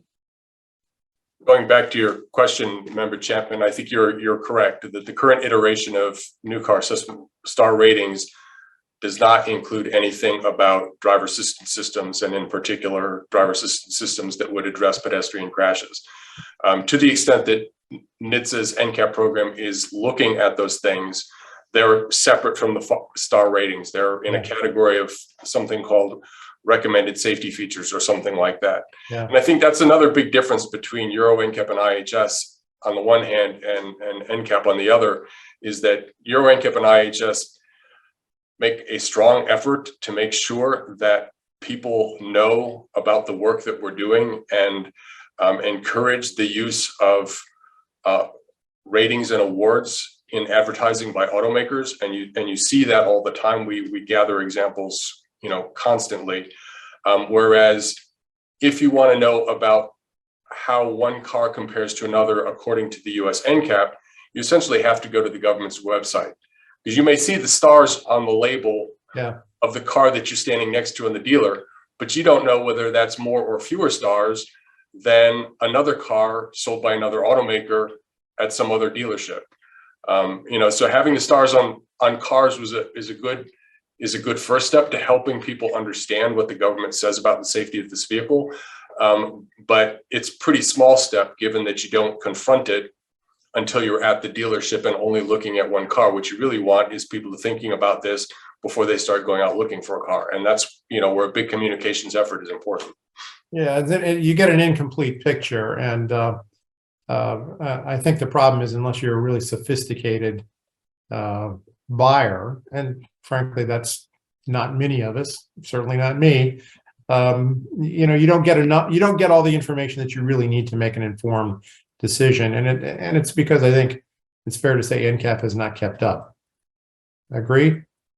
Yeah, Tom, let me even add to that, because I think even if you are a sophisticated buyer and you know a vehicle is equipped with advanced technologies, maybe a pedestrian automatic emergency braking system, even if that's the case, it's hard to assess how good that system is compared to other systems. In the United States, you may just know that the vehicle is equipped. And even maybe more to the point, you don't know whether your system, and this is some of the work that David could probably talk about more, but does my system work well when it's dark outside? Or does it work above speeds at 30 miles per hour? It's really hard to assess, even if you are a sophisticated consumer, how well your system is working if it is equipped. So again, very challenging to purchase a car and then be able to assess comparatively which, if I want the best system, which one is it? And oftentimes it's not the most expensive one. As IHS found out for many of the headlight systems, it's not always the highest end vehicle that has the best model in there. It may be one of the lower end vehicles, which, doesn't necessarily mean you have to have the most expensive to have the best. But again, just right now, it's very challenging for people to make these decisions. And then if you wanted to reward the manufacturers for it with more consumers purchasing their vehicles, we're not getting that right now for these advanced technologies, which are showing a lot of promise in crash prevention and mitigating the severity of crashes. Alex, we haven't involved you in this discussion. Do you want to offer some thoughts? Absolutely. And you mentioned, Tom or Member Chapman, that there's an incomplete picture. Please call me Tom. You make me feel old if you call me Member Chapman.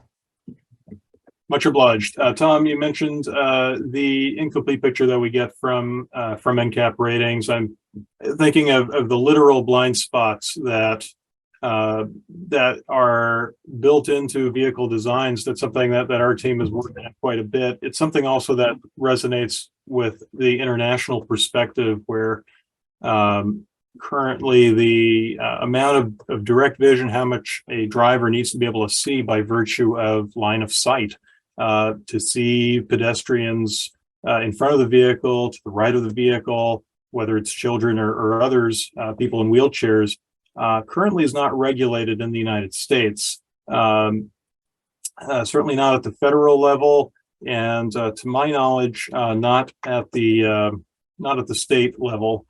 And this is interesting. In the UN Economic Commission for Europe regulations that govern quite a few other markets, the ones that James is, for example, very familiar with, there is Regulation 125, which does say driver has to be able to see at so-and-so an angle subtended from the horizontal to be able to see reasonably vulnerable road users such as pedestrians outside the vehicle.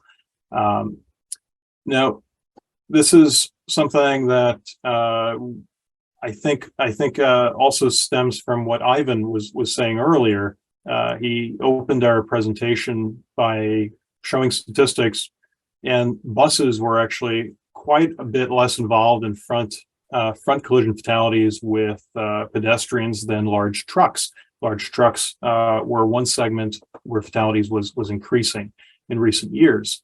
And this is not surprising. Some of our work, and our work has been made possible at the US DOT Volpe Center through the generosity of a number of nonprofit foundations to date, has allowed us to link through research how much direct vision a vehicle affords to what the risk of fatality is, what's called a front over collision, running down a pedestrian in a crosswalk at a stop sign, a signalized intersection. And the difference is quite stark. And if it would be very helpful to have precise data on exactly how many people are killed this way when they walk in our streets. But we can at least point to it being at about a quarter of all truck pedestrian fatalities, are low speed maneuvers that are vision related, so line of sight impairment. We also know from the latest NHTSA data available from 2015, about 366 front overs, quite a few likely involving children.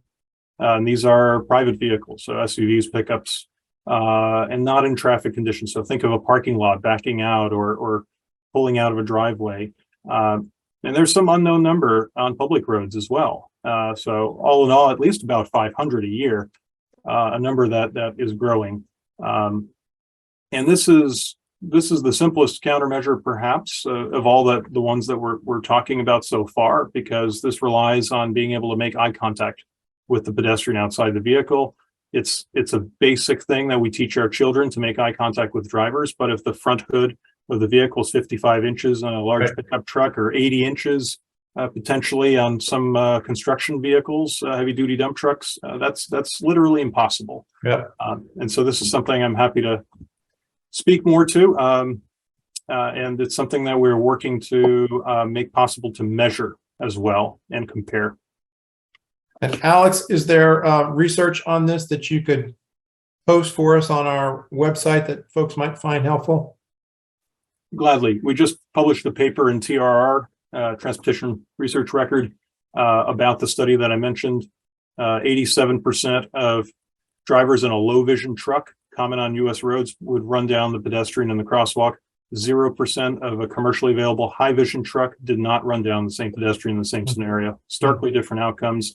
We suspect the same is true in SUV and pickup scenarios involving children.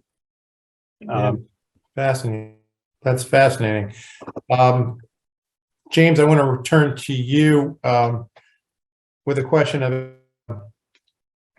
about the European environment. NTSB has recommended, and we advocate, that vehicle safety technologies should be available as standard equipment and not as part of a luxury package on new vehicles. What drives the requirements for technology to be more often offered as standard equipment on European vehicles? I think there's been a number of factors, but I would say this is something that's changed over time. If we go back to the early days of Euro NCAP, we're talking more than 20 years ago.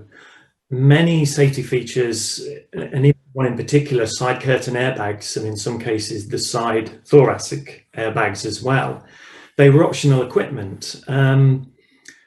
But the more we looked into it, we realized even within Europe, there were significant differences in what was considered standard equipment between different European regions.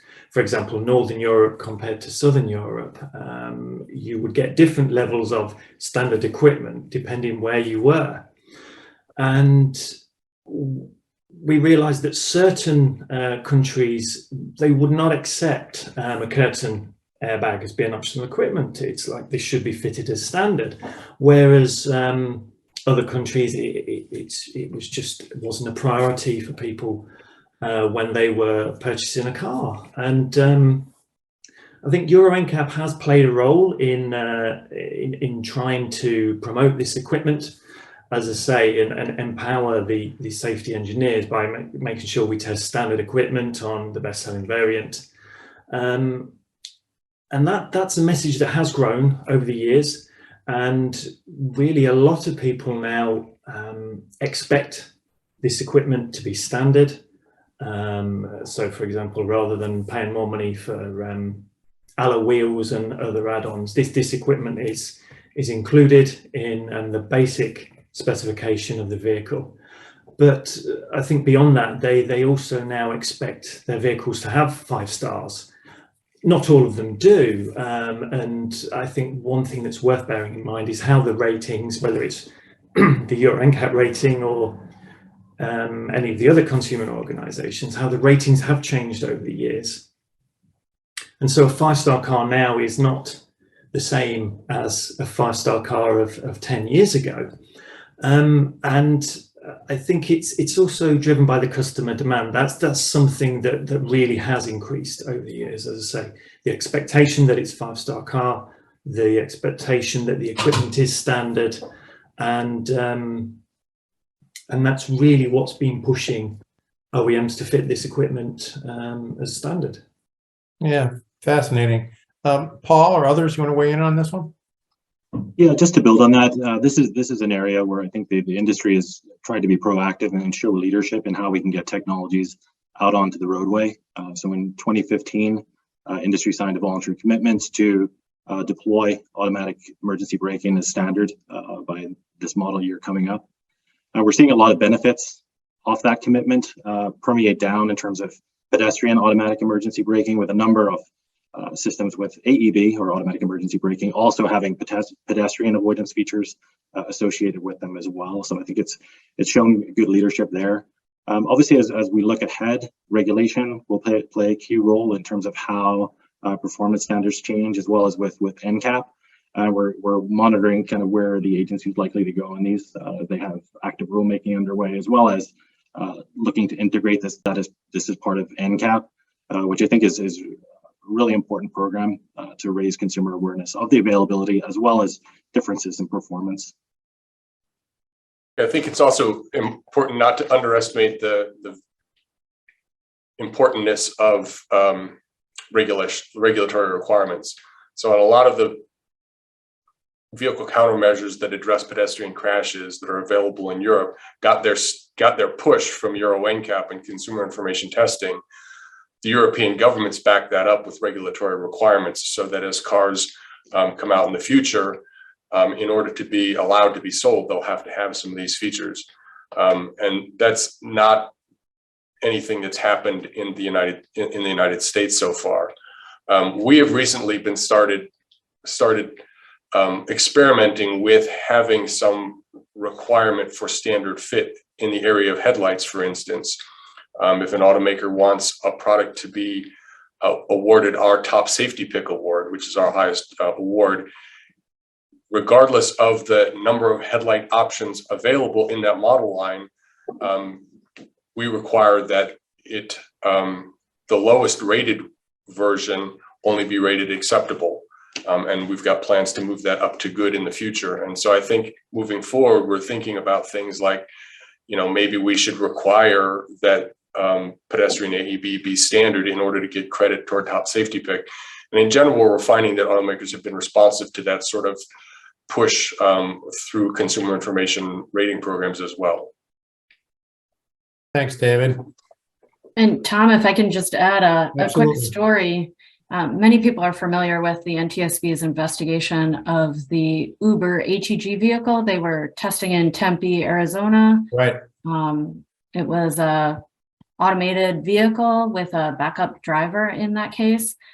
Interestingly, it was the Uber HEG vehicle was built on a Volvo platform.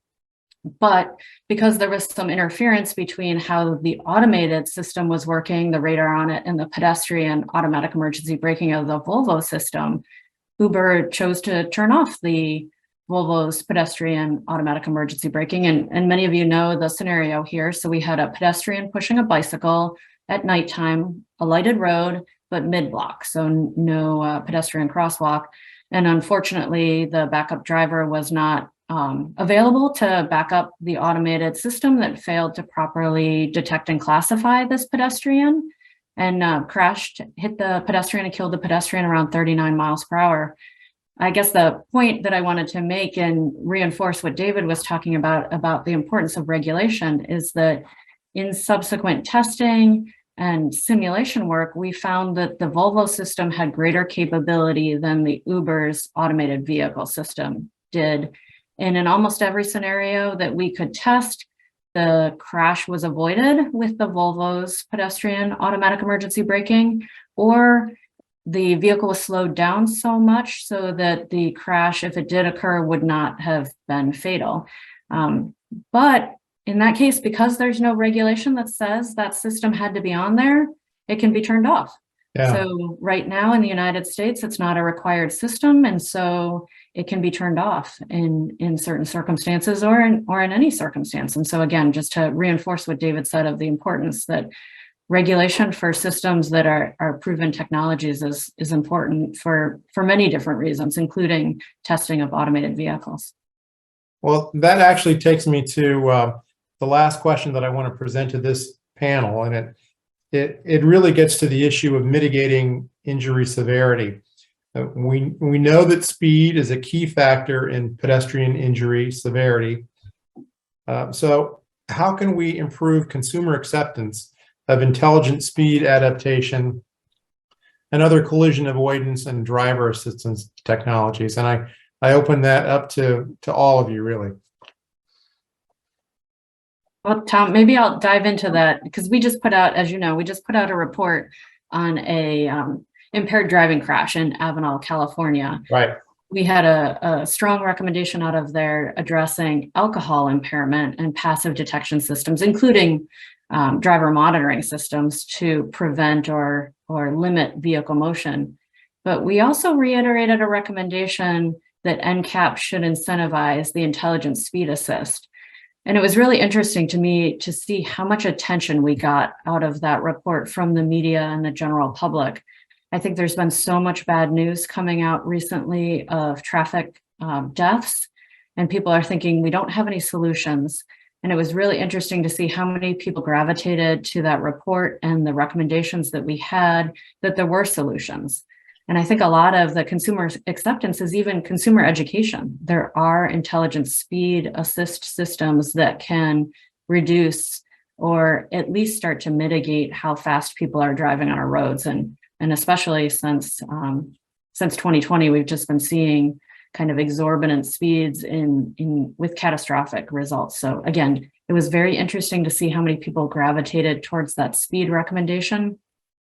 And we're just interested to know how these systems work. So I guess I'll start with that point. Yeah, thank you. Paul, what's your perspective on this? Yeah, just to build on Chris's points, unfortunately, as we've seen from the data, speeding continues to be a key factor in crashes that we're seeing on our roadways. Yep. And technology can obviously play a role in helping address some of the challenges that we're facing. Today there are features in vehicles primarily targeted at teen drivers that allow for restrictions to be placed on speed. Additionally, we have enhanced speed limit awareness through information provided as part of navigation systems to inform and alert the driver as well. We've also been looking closely at some of the developments in Europe to require intelligent speed assistance as standard equipment in new vehicles. This looks at various different mitigation strategies, including cascading or vibrating warnings, haptic feedback through the pedal or speed control functions, for example. And as Chris mentioned, NHTSA has obviously identified this as an emerging technology for consideration within NCAP. And Auto Innovators was supportive of the agency including this technology on its roadmap as a potential future recommended technology. However, as we noted in our comments, we think additional research may be needed to kind of understand both the effectiveness as well as consumer acceptance of these systems in the United States, because I think that's going to be a key factor in them being rolled out in the US. And really understanding what the underlying technical challenges are to make sure that the systems function as intended and people don't seek to turn them off or try to work around. We think the NCAP approach is also the most reasonable approach for incentivizing deployment and building overall acceptance. But we shouldn't necessarily undercut as well some of the important safe systems work that we're doing, looking at education, enforcement, infrastructure, et cetera. They'll continue to play a role. But sort of figuring out how it might get integrated as part of an NCAP program, I think is something we're watching closely. Yeah, thank you, Paul. We're a little bit over. Anybody else want to weigh in on this one before we close the panel?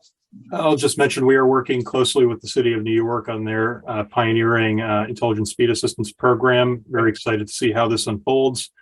Positive preliminary results. I think it speaks to the safe system approach of having Swiss cheese layers.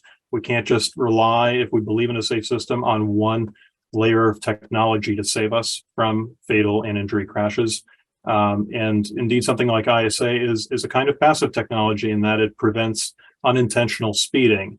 Any speeding at that point is an intentional act by the driver.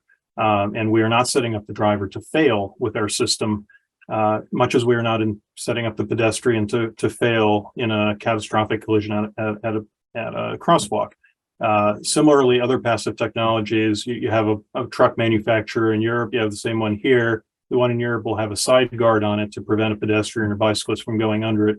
The same vehicle here will not have that. And that's another example of a Swiss cheese layer of passive crash mitigation technology that that is underutilized perhaps and well established. And the more layers we can combine, say yes and rather than or, then the more we will be approaching that safe system outcome.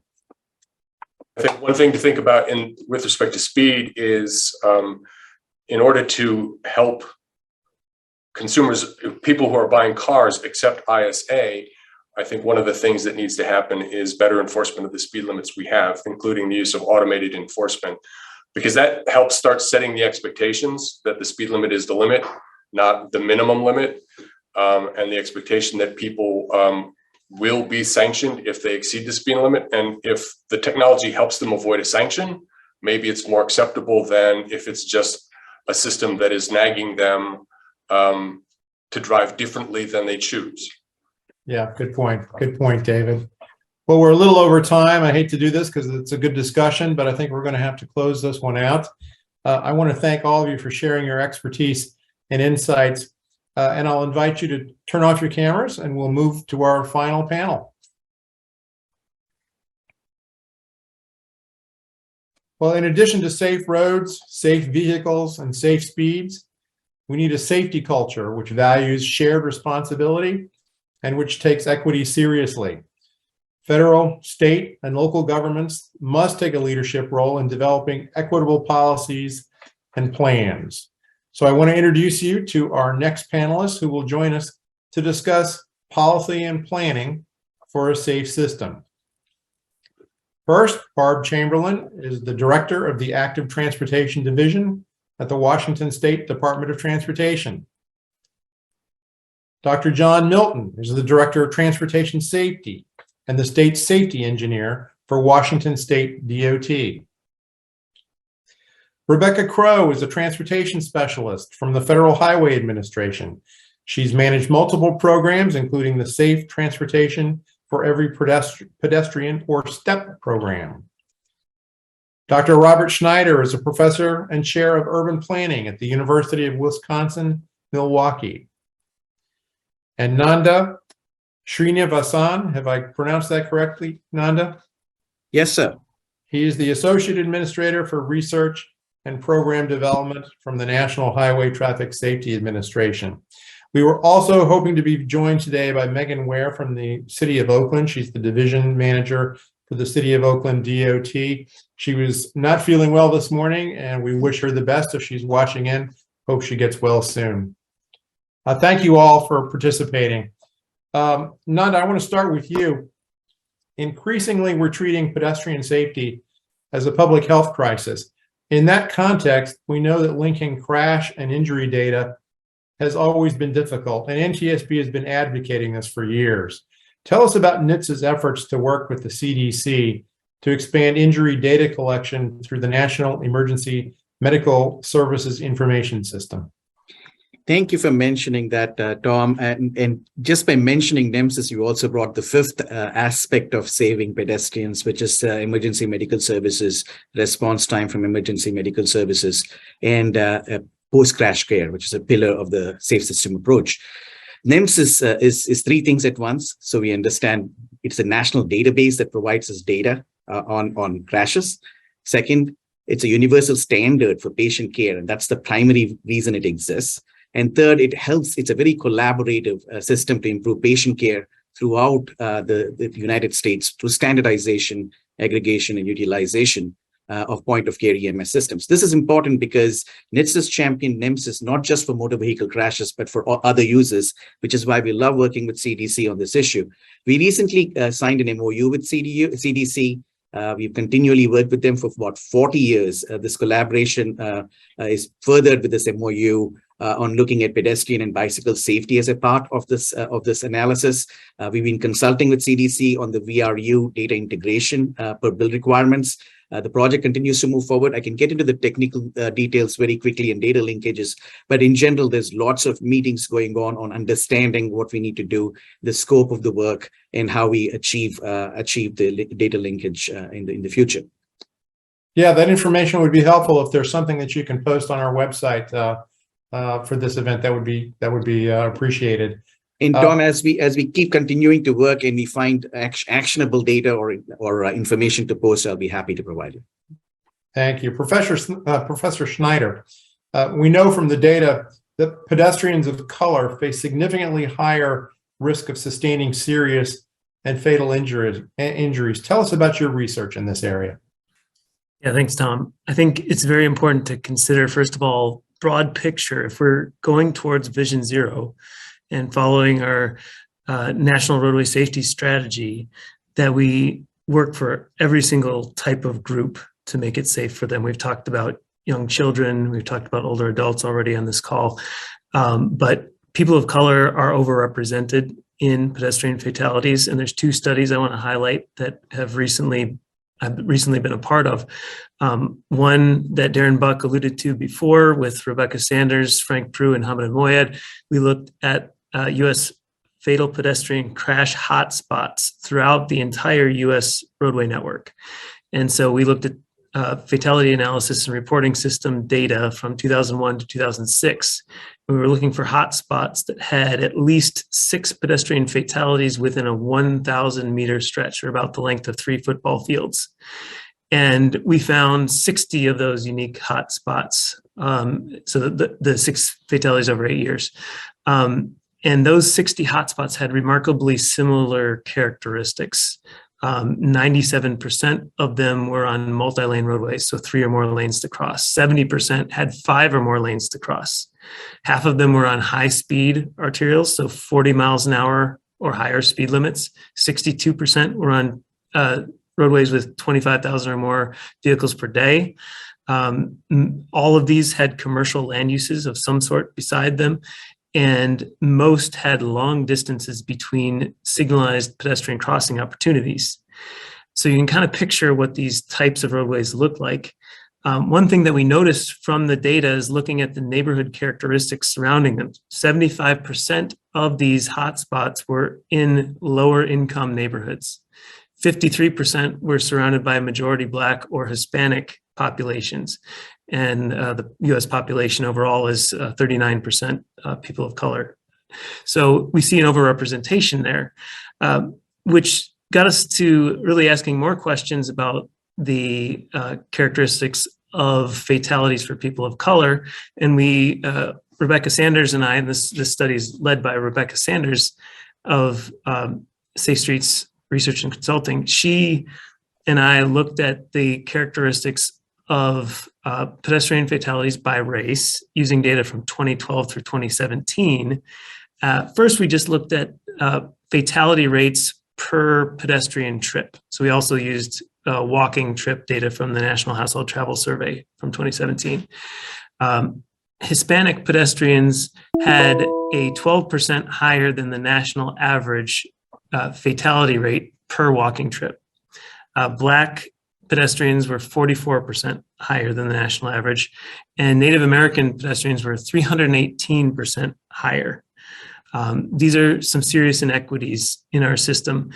We did one other thing to look at some broad context within that study, looking at roadway design, behavioral, environmental, demographic, and other factors. We compared, we also included American Community Survey socioeconomic characteristics at the neighborhood level census tracts, and where we would typically see communities of color being overrepresented by high volume, high speed roadways. That factor in the model was basically negated when we included the census tract data. What that means essentially is that these high speed, high volume roadways are overrepresented in these communities of color. And so there's something systemic about how we've designed our system and where certain groups live that leads to a higher risk. And so these are some of the things that we need to be thinking about in the long term as we move towards a more equitable, safe system. So, and I asked this question for any of you who would like to contribute. How do we address these systemic issues within the system? Rebecca, Barb, John, any others? Well, I'll jump in. This is Barb with WSDOT. Starting with the data is really helpful for people who aren't even aware that we have these patterns. I think, and Tom, you referred to shifting the culture. It's important for us to really communicate effectively that we have a lot of folks who weren't trained in thinking about pedestrian safety generally. They were trained that their primary metric was rapid vehicle throughput and not having to wait very long at a red light. And you're waiting at my red light means I get to cross safely as a pedestrian. So there's this sort of engineering culture and the metrics piece that's one element of the entire system. But the description Dr. Schneider's giving is those wide, fast, busy roads are not there by accident, they are there by policy. And I think that's the other thing we need to acknowledge very directly is we have this racist redlining history, and wide, fast, busy roads went through some neighborhoods and not through others. And so all of those disproportionate deaths show up because of those past decisions. And when we see that, when we look at the data and we really recognize it, then we can say, you know what, we should focus our investments to address that. We will get more benefit. We will save more lives by going to where those problems are the deepest. And we saw that certainly in our state active transportation plan that we recently updated, that when we did the analysis, we got the same numbers. Every state would get the same numbers. You were going to have disproportionate deaths in poor neighborhoods and neighborhoods with higher proportions of people of color. And those poor neighborhoods are folks who are more reliant on active transportation and transit access. So we've set up this nexus of things. And I think recognizing it and then focusing the investments are two of the most important things we could do. It's going to take time, though, isn't it? Yes. Unwinding what we wound, we did a great job of the parts we did do. Yeah, absolutely. Rebecca, John? Yeah, Tom, I would add that one of the issues that we often see, particularly as it relates to design and operation, is a lack of the historical context, as Barb was mentioning, about how those systems were designed and operated in the past. And we have to get that into what we're doing in our design manuals and our operational manuals, decision-making process, so we can get the necessary change. And if we don't do that, I think it is going to take an excessively long time for us to get those considerations.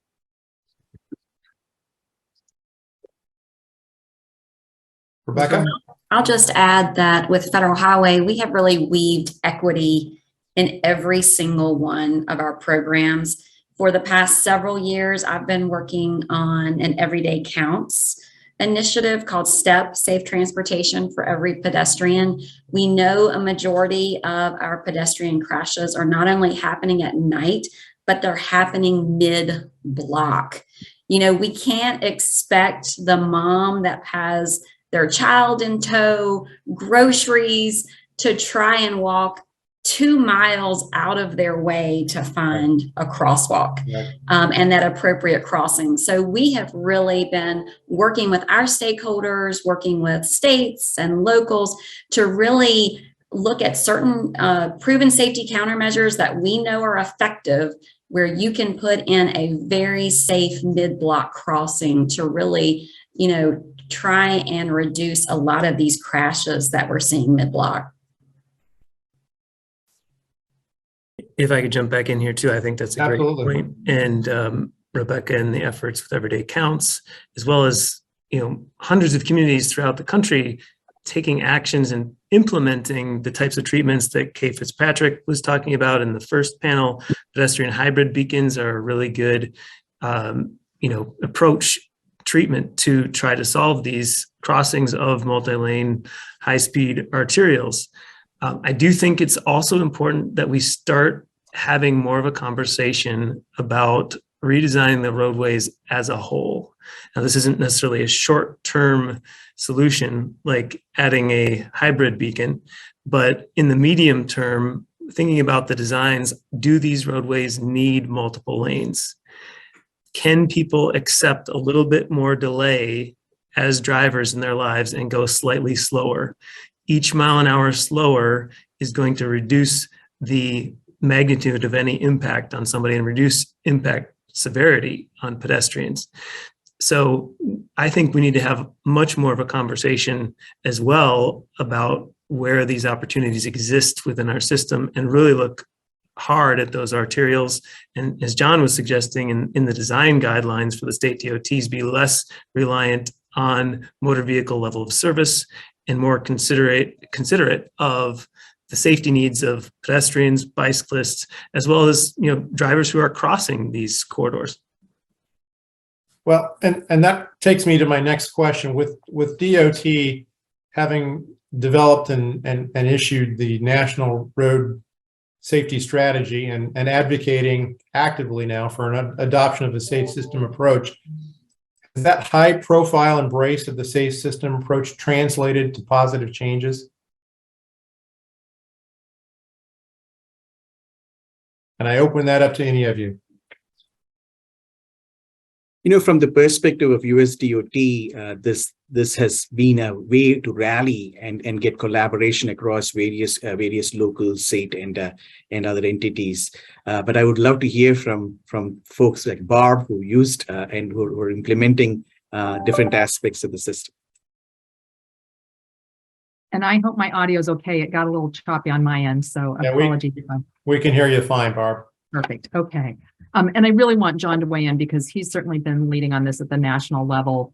We have the Safe System Approach as a chapter in our strategic highway safety plan, and that came out in 2019. So we've been anticipating this. We've been learning from others who are implementing this successfully. We built it into those principles into our active transportation safety plan. So we're really emphasizing particularly safe roads and safe speeds.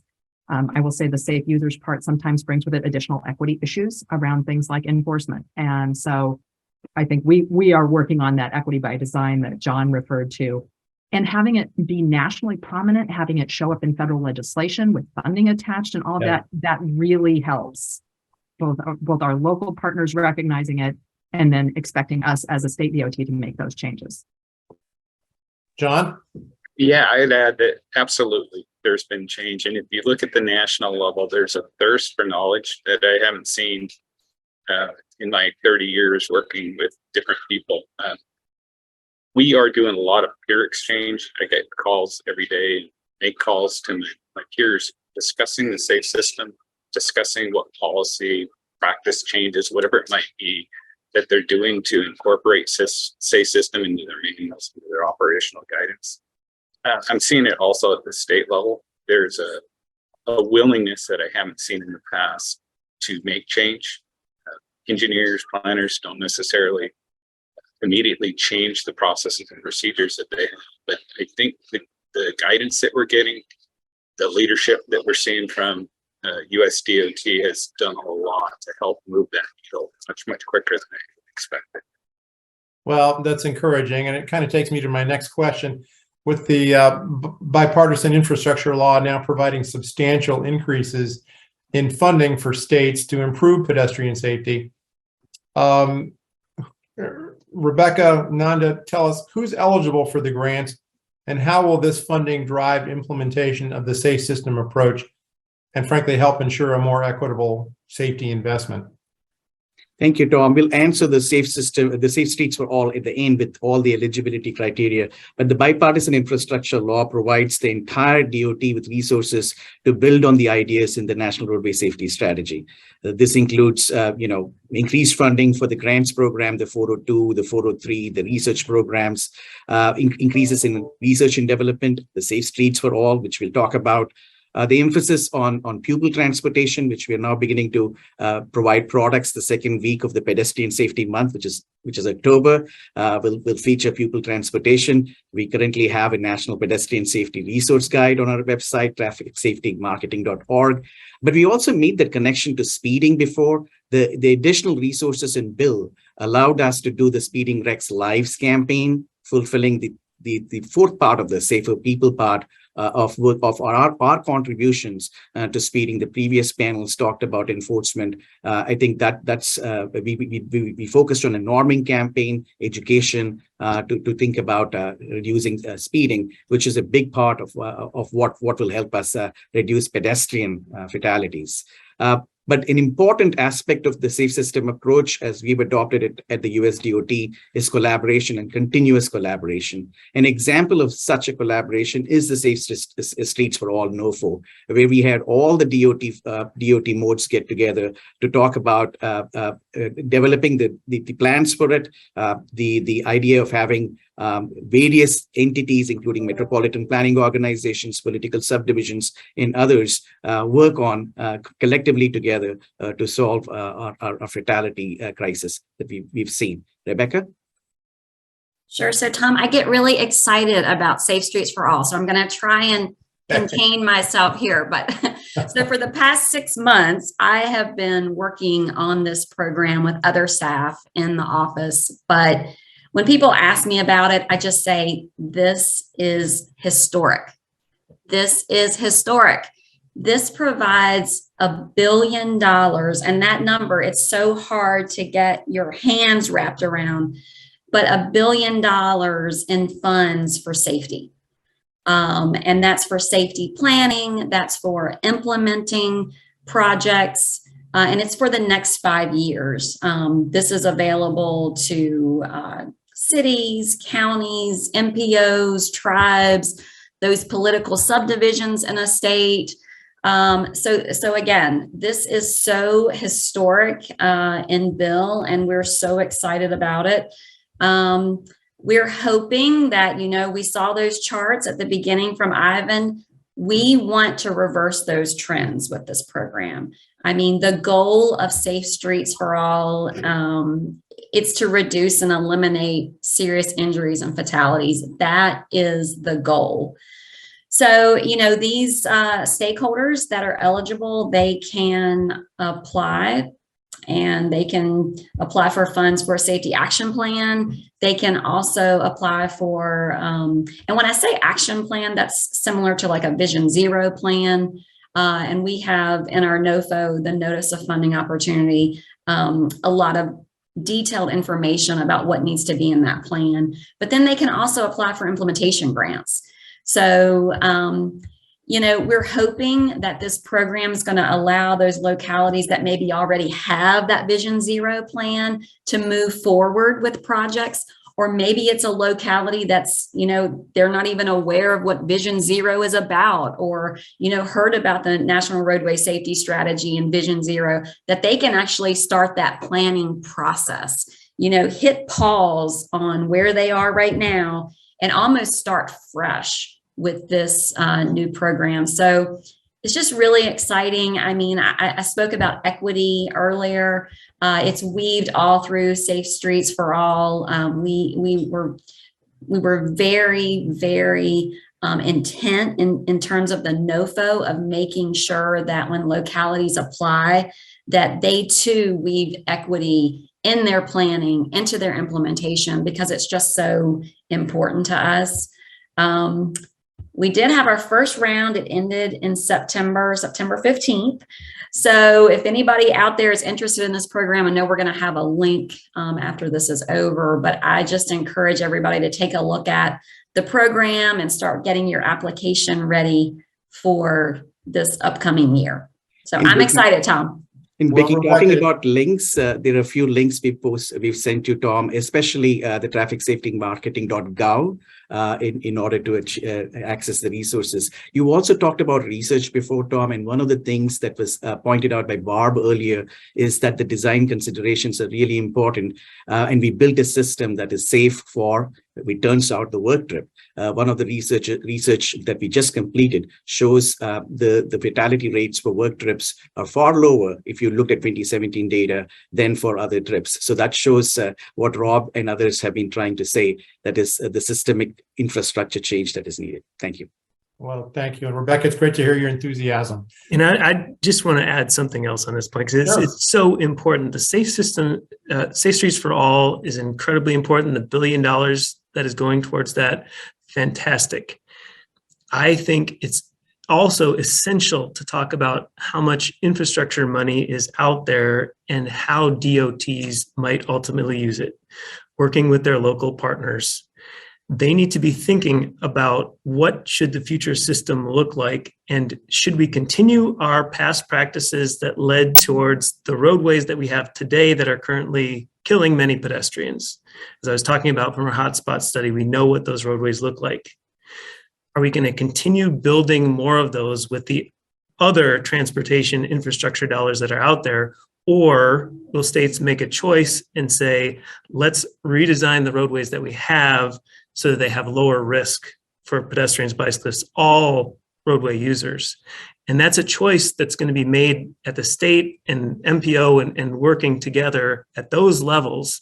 And I can't emphasize how important that is, that we're thinking about the safe system approach and not just continuing the system that we've been doing for the last 50 plus years overall. For our friends from Washington State, and by the way, I spent all of last week out in the Seattle area with Ivan and also our director of marine safety, visiting with a variety of folks from the marine industry in your area, including Washington State Ferries. I have to say, it's beautiful out there. We had a lovely time and everyone treated us very nicely. So please thank your colleagues for their hospitality while we were out there. I want to ask you, how is Washington State intending to make use of this funding, and how are you encouraging your local agencies?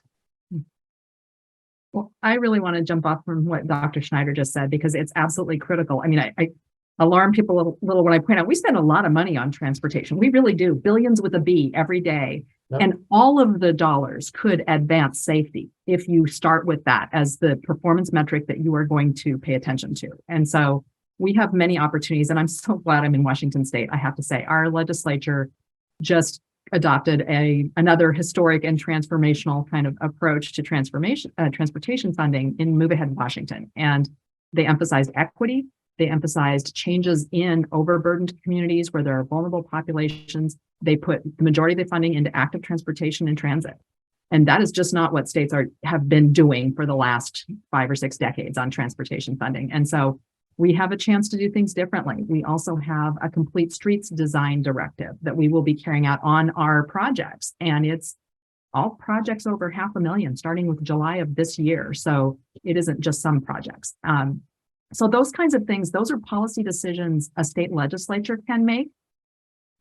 That's where that starts from when we say state DOTs do things. They're generally doing what was decided by the policymakers and the budget writers.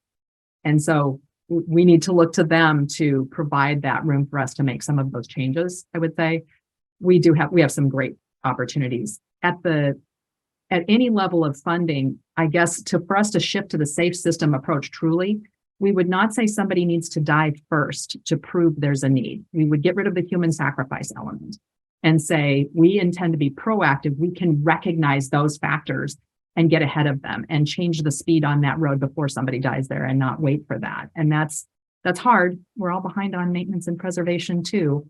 But boy, can you change a roadway configuration when you're resurfacing? So I just feel like there's all these opportunities if we start with safety. Yeah, absolutely. John? You know, one thing that I'd add to that is that when we begin to design for vulnerable road use and active transportation, we're doing a great deal of benefit to those who are in their vehicles as well. I mean, we reduce speeds, we reduce conflicts, we reduce angle crashes, and that's really important. Mobility is important, but it should not be at the expense of safety. And that's one of the issues that we really have to get around. And when we do these mobility projects, really focus on, you're trying to reduce fatal and serious crashes, not total crashes. And that I think will change the dynamic about how money is spent on those types of projects. When you're focusing on the active transportation, when you're focusing on fatal and serious reduction, you're focusing on a different performance measure. And that outcome really drives the funding that you put into it. And I think we'll go a long way to really reducing fatal and serious throughout the nation and in Washington State. So I agree, Barb, the legislature made a bold move. I'd like to see a lot of other legislatures do the same thing. It would be very beneficial to our numbers. Well, thank you. Thanks to all of you. I want to wrap up by reminding folks again that this is National Pedestrian Safety Month. I've really enjoyed this discussion. I wish we had more time to talk about what I find, frankly, the very encouraging opportunities for collaboration across the federal, state, and local level. And I wish all of you the very best in your work going forward.